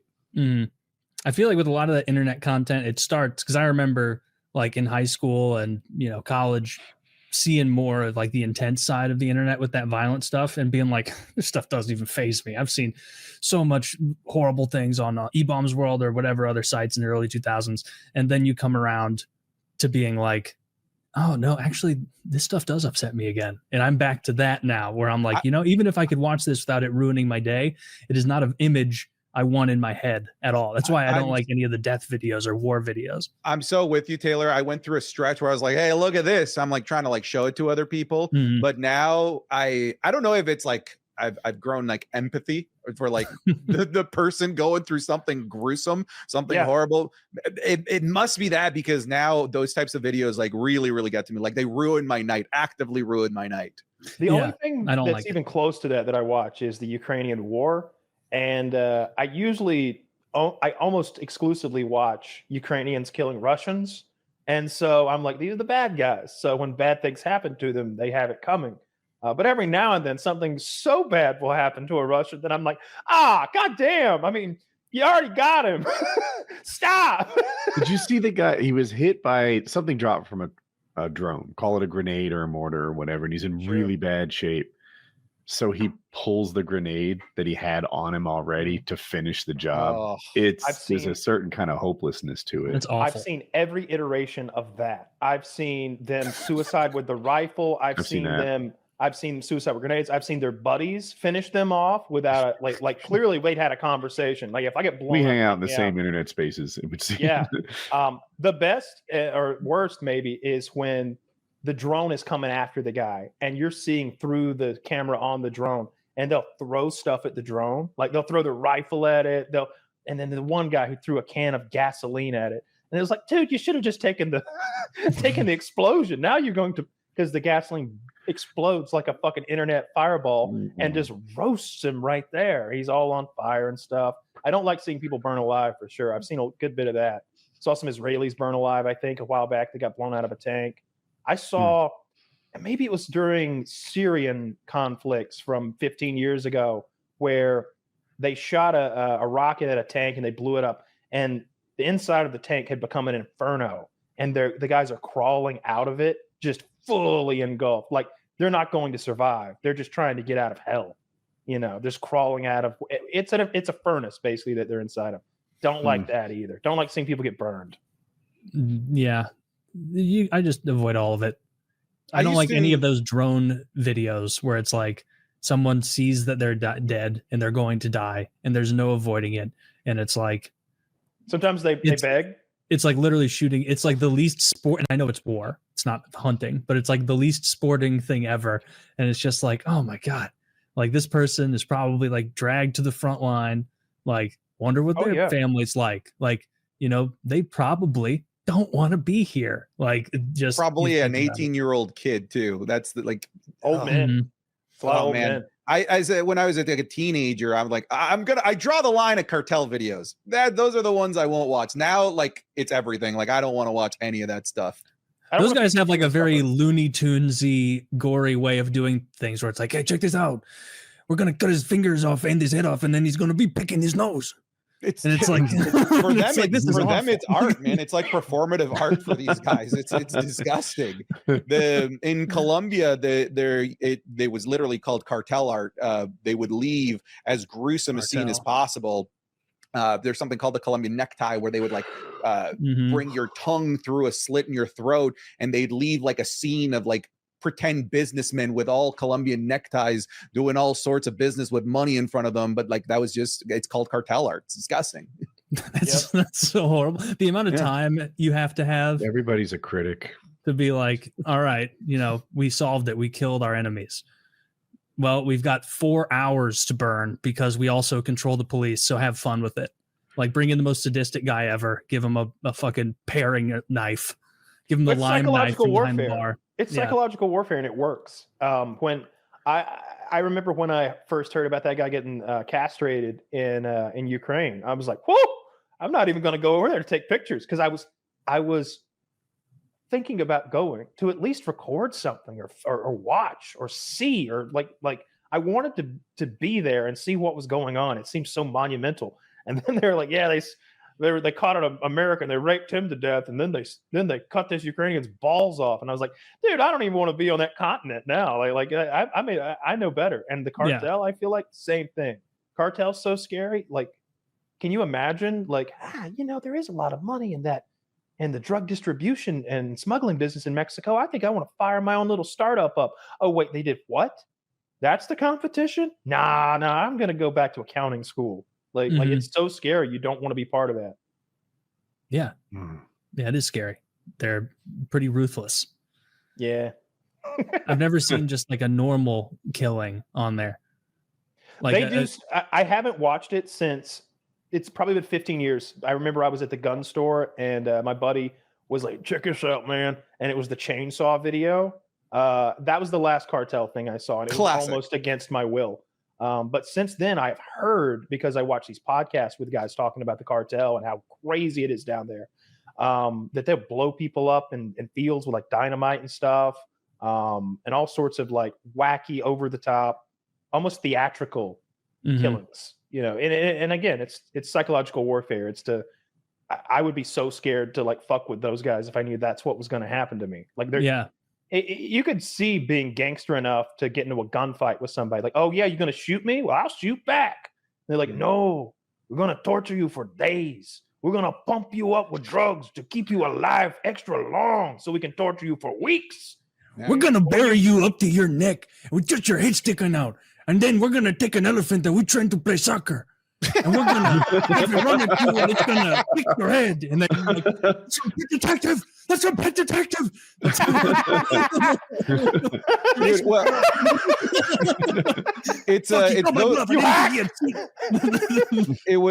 those cartel guys like that made my dad make the decision to flee Colombia, because we came as refugees, and it was like this time in Colombia where the Medellin cartel and the Cali cartel had fallen, but like these offshoot cartels started taking over in different areas. And my dad being like a fairly high up accountant for somebody that was also making money nefariously, he was threatened numerous times with like photos of me and my sister at our school, for example. So did your family claim asylum? Yeah. So we originally left under the guise of tourism. We bought tickets. Hey, we're gonna be in the United States for 6 months, but we already had a lawyer lined up here to claim asylum, all legally. We ended up changing our minds like almost like last minute, and ended up seeking asylum in Canada after being in the States for about a month. Good pick. It was also just awful timing. We landed in Newark, New Jersey on August 30th, 2001. So like 12 days later, that area is just a fucking mess. And then I think like 2 months later, maybe you guys can correct me if I'm wrong, I think anthrax started being mailed to people. Right. Yeah, so it was like a combination of things like that. Like, yeah, we're going to Canada. we're going anthrax to Canada.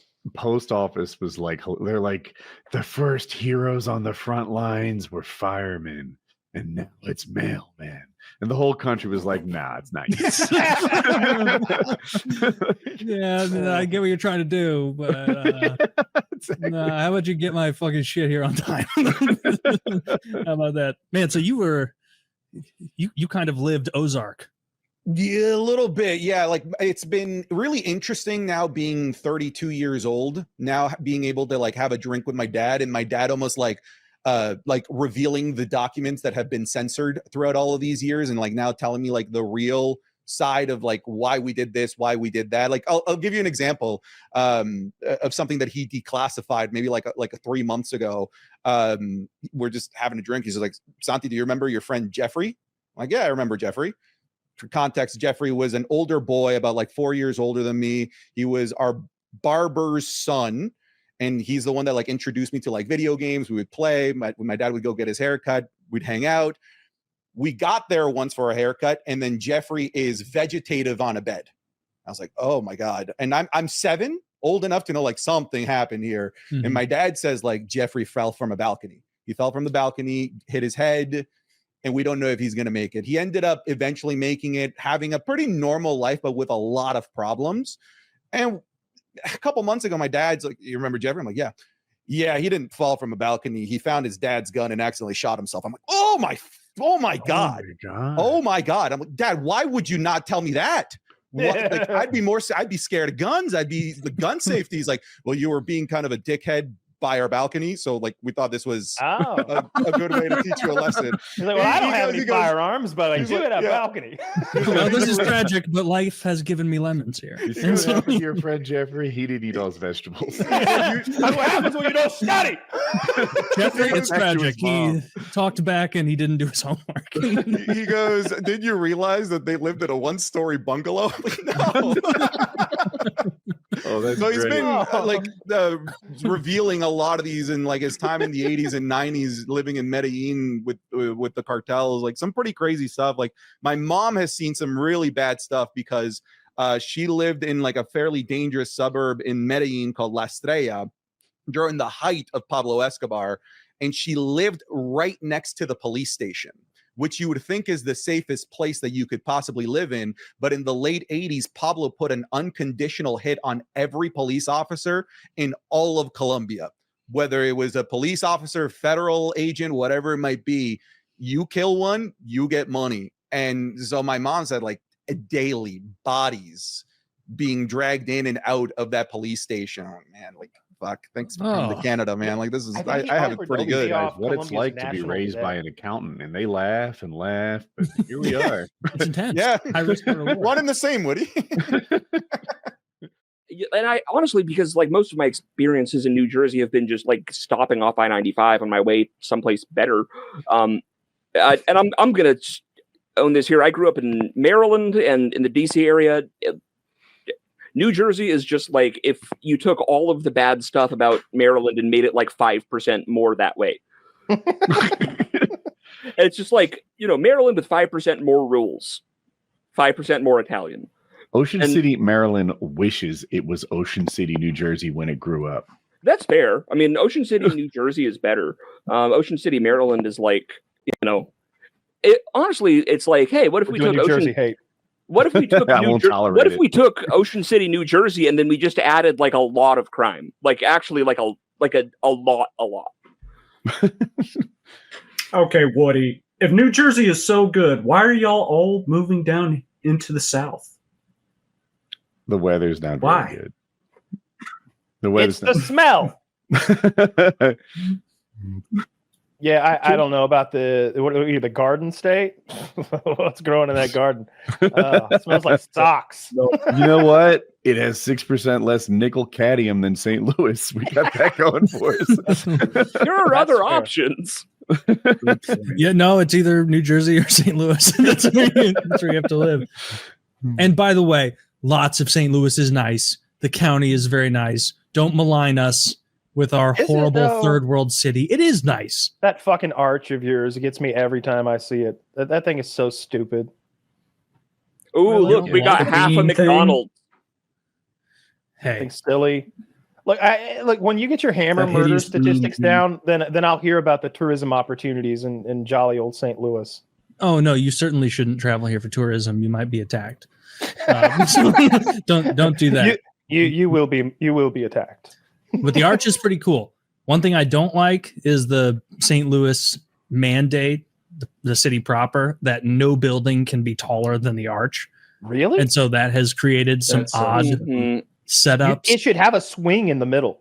It should have one of those swings in the middle where you like put the person in the harness where they're on their belly, like Superman, and then you like click, like you pull them way back on the other end and let them swing in the middle of the arch.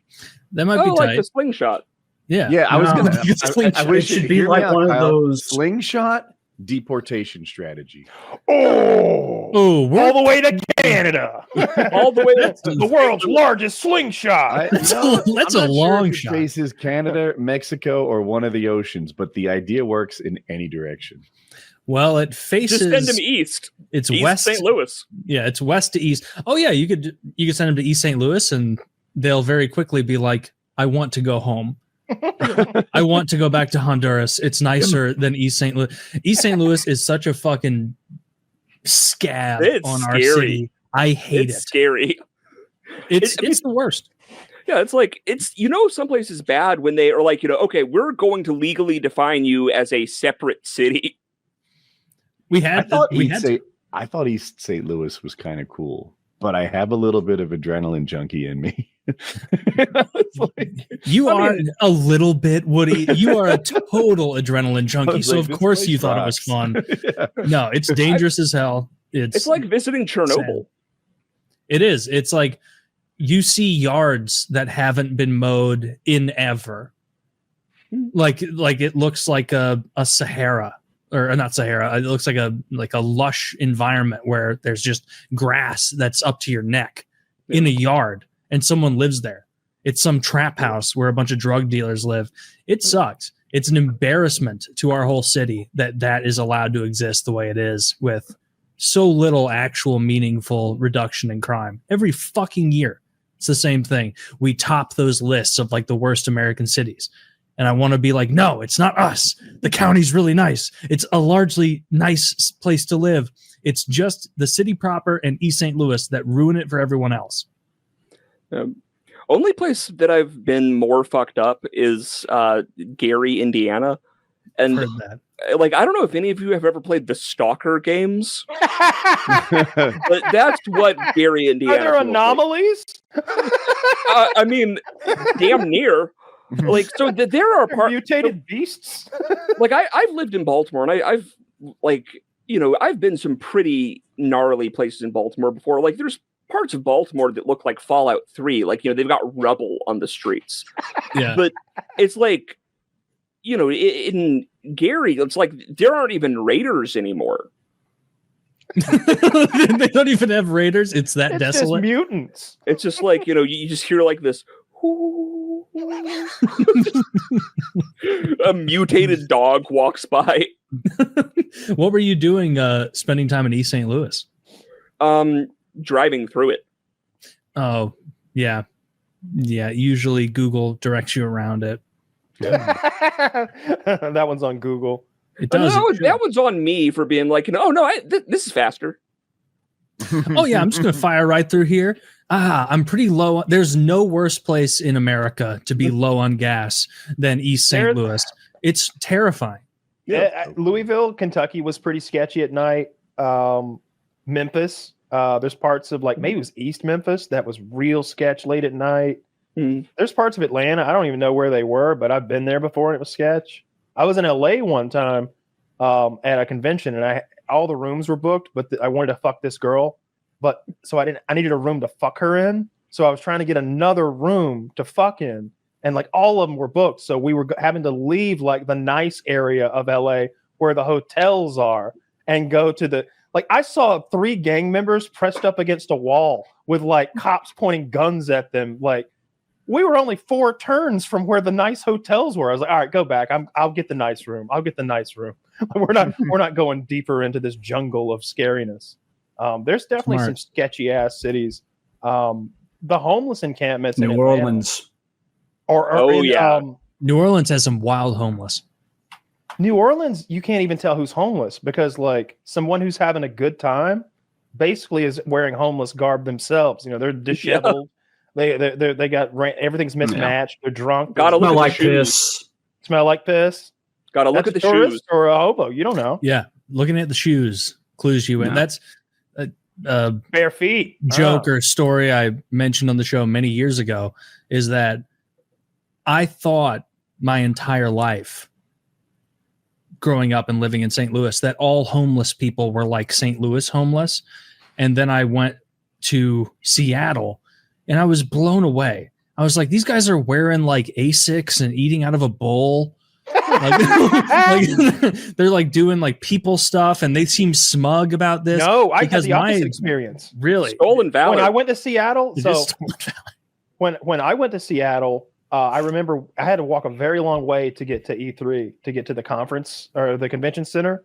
And so I would see a lot of homeless on the way there. And there was a dead pigeon that they had eaten like wild men on the like right there next to the sidewalk, and they had picked it to the bones clean, and it was laying there being eaten by ants that they had like consumed. And then we all went down to the war, I think the wharf or the pier or whatever the fuck, water obviously, and we all had like seafood at the same restaurant. And on the way back, we must have walked by a group. It was like in the zombie movie where the coast is clear, and then you turn the corner and there's like a horde of zombies just waiting to be like go aggro, but it was homeless. Like some light shined on them, and like 20 grown men like kind of sprinted away from us into the shadows. It was so scary. I was like, what is that? It's like, oh, that's where the homeless live down in there. I'm like, what the fuck? At least they're keeping to themselves, which is what I liked about the Seattle homeless, because last time I went to a Blues game, our hockey team in St. Louis, because I love the Blues, you leave and like everyone who leaves the arena is in an alliance where it's like, we can't all be assaulted. We have to move as a group. And there's a guy under Highway 40, which is close to a lot of the parking area. And he was just yelling. He was just over and over doing like screaming under this underpass. And it was echoing and it was kind of scary. And you could see him doing it. He wasn't wearing many clothes, and he was just screaming there. And then meanwhile, like the calm St. Louis homeless are guys like that will like touch your shoulder to get you to like take a piece of gum from them or something. And it's like, I'm not going to take your gum because then you're going to demand money of me. Like this is some fucking Italian, some Rome Rose scheme you're trying to pull on me right now. Like, no, I'm not going to take the icebreakers that you have in your hand right now. I'm certainly not reaching in with my fingers to your icebreakers container to take a mint. You have 6 teeth in your mouth and you're wild-eyed looking at me right now. And so you just have to keep moving. And that's something that shouldn't be abided. Like, so they're waiting for you, right? The homeless, they know that you're they're waiting for you the whole time. So there's one cool homeless that plays a saxophone like shockingly well. Like he's rocking on that saxophone. And so I like that guy. Other than him, homeless? Everyone sucks. What? Or does he pretend to be homeless? Right? I don't know. The fake homeless, apparently that's a thing. Oh, yeah. You clean up. Yeah. Yeah, that guy probably has an apartment and he's just lying. And, so after the hockey games in Atlanta, if you in between periods, if you wanted to smoke, you could go out of this little area and go out through these double doors to the exterior, and they had like velvet ropes wrapped around an area for just that, so that you could get outdoors but still technically be a ticketed, like, I'm supposed to be in this building kind of guy. And the homeless would wait right there because they knew that you were coming there, and you had cigarettes. And they would beg for cigarettes and they beg for money, and it was just like a constant presence. And we all smoked like chimneys, so every period we're going out there to smoke. It was. I hate that. I hate when they know you're coming. Like, it's one thing when I'm walking down the street in Vegas. It's awful. The card snapping guys. You know, you've never been to Vegas, so guys approach you on the strip with like a stack of business cards, and usually it's like escort services, weed services, taxi services, anything and everything. They might be pimping their fucking demo tape, something like that. But they're just like hustlers who are coming at you, snapping those cards to get your attention. And they'll trick you into taking one of those cards. They've got like 8. They've got all sorts of different, like, they'll drop the card and you'll pick it up and they'll do all sorts of nonsense to you. I hate those guys too.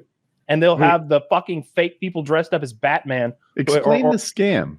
Yeah. How do they get you if you get their business card? They don't really get you. They've initiated conversation with you, but moreover, they're just pushing some sort of thing. Usually it's drugs and sex on the cards that have been given to me. So I was, I'm taking them. I was like, yeah, is it that hard to push drugs and sex on Kyle? Like, no, not on me, but it's like selling air conditioning to me. Like, yes, please. And there'll be people who they run this hustle where it'll be like 2 really hot chicks in bikinis, and hey, you want to take a picture? And it's like, yeah. And then they want $50 for the picture. And you're like, I don't want it that bad. It was too late. You already got it now. And then you got to fight the women in the street. So my wife's father grew up on an island, and he had to walk the trail where there were monkeys every day. And he would usually walk around the outskirts of the island to avoid the monkey trail, depending on the time of day, or he would have little bullshit to throw. Monkeys. Taylor's so jealous. Yeah, but there's like 50 of them. And I didn't really believe them. And then I went to go visit the home island, and lo and behold, there was like 40 monkeys just sitting in trees watching me. Oh, yeah. This is not a problem. Well, it's Woody because they're sneaky. Like, you'll be sitting there with chips, and one will distract you on purpose, and the other will come to steal chips from you or pocket change. They learned, I was watching some David Attenborough shit, that in some resort, the monkeys learned that if you take a phone, that the person will do anything and give you anything to get that back. And so they'll see you with a drink or a snack, and they stop stealing the snack directly. They run over and grab your iPhone and run away. And before you know it, you're like having to make a peace offering of all of this food and like treats to get your phone back. And then it'll like grab the treats, throw your phone down, run away. It looks like monkeys have discovered taxes. Yeah, there's that other that study where it took the monkeys, like they had a vending machine and coins, and it was a little society of male and female ones, and you could put your little coin in and you could get some grapes at the bottom, and they figured out the female monkeys almost immediately, along with the male monkeys, invented prostitution, where all the females were like, you can fuck me if you give me your coin, and the men would go over, give her the coin, they'd fuck, and then the women were all just flush with grapes. So they had a set price too. I remember reading this study, and it was weird because they had a fixed price for grapes, and they had their own little monkey economy, and like different females had different values or different. If it was like late at night or they knew they were hungry, they would charge more and squeeze them a bit, and it was kind of interesting. I guess we're not that different than them. It's super price gouging. Yeah, I like that a lot. Those dirty, slutty monkeys. When Taylor's face lit up like a child when you described a scenario where a man had to walk through a monkey path to get to school every morning. He was just like, that could have been me. Imagine the Taylor who walks through monkey paths to school. You know what I was picturing? I was picturing myself in like Steve Irwin shorts, Steve Irwin vest, Steve Irwin hat, like learning along the way. But really, I'm just like sunburned and tired, and the monkeys aren't novel anymore. You're imagining one is like your close confidant monkey. He gets on your shoulder and like whispers in your ear, and then goes and talks to the others. He bridges the gap.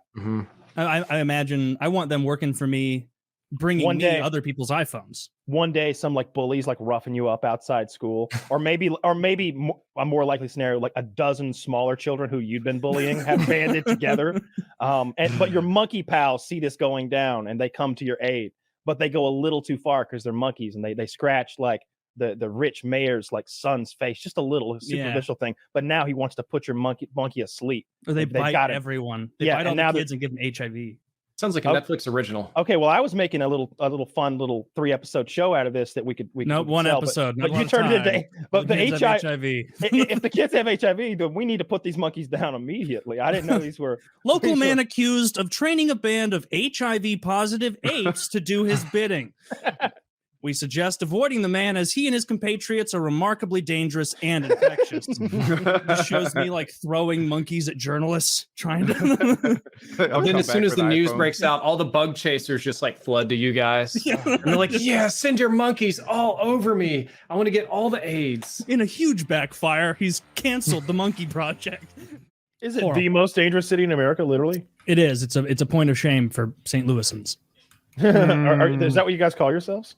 I think that's what it is called. St. Louisans? You should be called the St. Louis. Ooh, I like that's better. I like that better. Louis better. City in America. The St. Louis. I'm a St. Louis. I'm a St. Louis. I'm a St. Well, Louis. there are a ton of Italians around here, so that would make sense. Yeah. I'm a St. Louis. They got ran out of Louis. Chicago. They got ran out of Chicago. They went over to St. Louis. Yeah. They fled Chicago and then Guidoed up St. Louis. They were forced out by the goblins. We was forced out by predatory loaning practices. How are we supposed to calculate the exponentials and the interest and use? I stand by Harry Potter. Right? I have a source here that says St. Louis is the second most dangerous city in America. Can I guess the most? Yes. I bet you'll get it right, but yes. Is it Gary? Well, you got to go for Detroit. Yes. It's Gary? Detroit. No, it's Detroit, according to this thing. Fucking Where's losers. New Orleans? Please tell me New Orleans isn't on We're that winning list. again? Where does this Memphis article is from? third, then Baltimore is fourth. Springfield, Missouri. You guys got a couple cities on there. Missouri all up on that list. Oh, it's weird calculating that's that though, bigoted. because per capita, like, do you count one of these wild spree shootings in like Uvalde where so many people die in a year? Like it's there can be some aberrations, but that doesn't seem to be happening on that chart. It's literally the most dangerous city. They're using violent crime see what per you mean. 100,000. That's their thing. Okay. Violent crime. Okay, so I see what you mean. Then an outlier could be like a mass murder. Yeah, some crazy. That could stuff. suddenly shoot one way up the list. There could be a city with 5 people in it. One gets murdered. Now 20% of the 20% population. of the population dies Got to murdered murder in 1 every year. Where is this good list that has St. Louis at 2? All the ones I'm finding still have us at 1, and that's obviously fake fucking news. Not a huge improvement because we are not the most dangerous city. It's that shithole Detroit. He's happy to get that one one. to number 2 is not that big It's of a funny deal. when I Gotta be embarrassing to live in Detroit. That fucking shithole. Man, 30 seconds Wow, ago it number was one. him. How Do the you really turn want to turned. insult people from Detroit? Mine's the They're CBS murderers. News one. They're murderers. Taylor. I don't care. All I know about Detroit is I guess the area Get code it? is 313. That's all I know. You know what the funniest thing I've ever heard about? We'll probably Detroit is encounter people another who get- murder on the way here. Those people who get their porches stolen. Wait, Your their whole porch? A porch? Or Zach, porch will you pull up a news article about like Detroit porch stolen? Grab me that. Oh, you grab gotta me be that. shitting me. Yeah, I guess like maybe. Why would maybe you I'm want to just- steal a porch? Is nothing Maybe- sacred? Maybe I What's just there fell to gain? victim to an internet hoax or something, or some silly joke. But it seemed to me that folks were riding up and yoinking people's porches off Where their do you houses in the night. Where do you store You know it? what How do you get seems away like with a good business that people don't do? Pet Oh my ransom. god.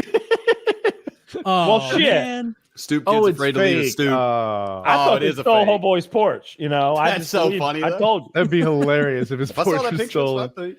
I think pet kidnapping You and just ransom. repeat There's porch some money trust. in it, right? It's real easy. Dogs love people. Just get a dog, put it in your truck. Dog napping? Yeah, It's happened people pay before. money Now, are to you get going to dogs resell back. them or ask for ransom? Ask for ransom. Ransom. I agree. Obvious, I agree. obviously. And Sentimental value. Be honest. If someone said they couldn't pay it, would you send them their dog back anyway? Of course, I'm not a monster. What are you going to do? Kill the dog? That's the only other option to let them know. Hell, you I need mean, I business. have a business reputation to maintain. I can't get the dog back. You know what I Let would the do? dog I go would send them. outside. I would send them a box with their dog's head in it to show that I'm serious. If you want the dog back, if you want the rest of it. Kyle, that you be get one or two dogs hilarious? back, you get a reputation for not needing the ransom anymore. Taylor, you start with the tail. True. Just like a gang of retarded murderers. started Like, the wrong end. here's your dog's head, so you know what there is. Well, we don't owe you the money anymore, I guess. We'll send you a foot next. It's like, all right, Thanks, well, Elon they Musk. overplayed their hand. Give us the ransom money, or if you ever want the rest of your dog. If you ever want to Neck see down. the rest of your dog, you're gonna leave a 15-pound bucket of sour Skittles at the corner of 5th and Maple. No cameras. You come alone. It's not cut out of a magazine. It's cut out of a coloring book. Yeah, it's cut out of a coloring book. Ransom note cut from a coloring book. Yeah, all of his, it's like the stuff like A is for Apple. Like that's his ransom He note signed it shit. at the end. No, I agree. From the misspellings, we can infer. Who was it? Is it? Remember when Lady Gaga's dogs got kidnapped like last year? Yeah. No, maybe that's why it sounded familiar. That was actually a false flag. Oh man, nobody really kidnapped Lady Gaga's dogs. A false flag from that who? Was Syria. Syria again? Oh, again! Yeah. Damn it, man! They were trying to shut down. They were trying to shut down news stories about genocide, so they stole her dogs. I can't believe you didn't hear about that. I don't believe any of that. I think you're watching too much Alex Jones. You're free to be a fool. I think we could make a decent living dog napping. And here's the other thing. That's what I'm saying. How much trouble do you get in for stealing a dog and ransoming it? Now I guarantee. I'm not even sure there's a rule against it. Extortion, man, or blackmail. All right, so it's got to be general. like it's theft of property, and it's probably. But what else is there? Some sort insulting of to dogs? Are there felonies? That's what we need to know here. Is there maybe some sort of crime like asking for the ransom and using some electronic devices? There's always some like weird law about that about utilizing electronic devices to further your fucking criminal gains. You There's know, workarounds for that. right? State and foreign commerce. Just send her a fucking letter. Cup in the string. Yeah. Oh, guys, here's what I do. Here's what I do, Taylor. I'd write her a real letter and I'd put a paw print in blood.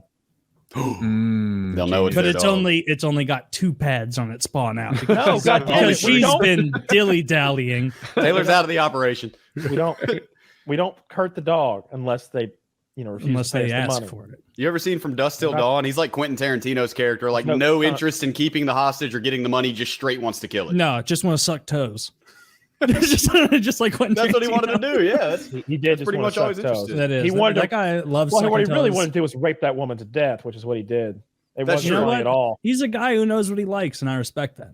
Well, he took it in that movie, that's for sure. Just and then like he comes back and he's Weinstein. like, "No, wait, she was getting crazy." He produced that movie. No, that's a good movie. It's one of those that makes that crazy twist. If you ever see From Dusk Till Dawn, it's good. But no, he plays a really awful character in that movie. Yeah. Like he leaves him, he leaves him alone with the waitress or whatever, and he rapes her and murders her in there. And he comes back. He's like, "What is wrong with you? Is this what I do? Is this what you think we do?" And Quentin Tarantino's like, "You don't understand. Once you left, she was a completely different. She turned person. into a different person. She started fighting me." And he said, "Yeah, you remember what he said? Can you even say it on here?" He said she wouldn't have said shit with a mouth full of it. Yeah, dick. Yeah, You can something say like dick. that. I don't know what You line can say there's no line application. here. You can say whatever you want, but Okay, good. but Just no, steer clear of hard R's. You know. Okay.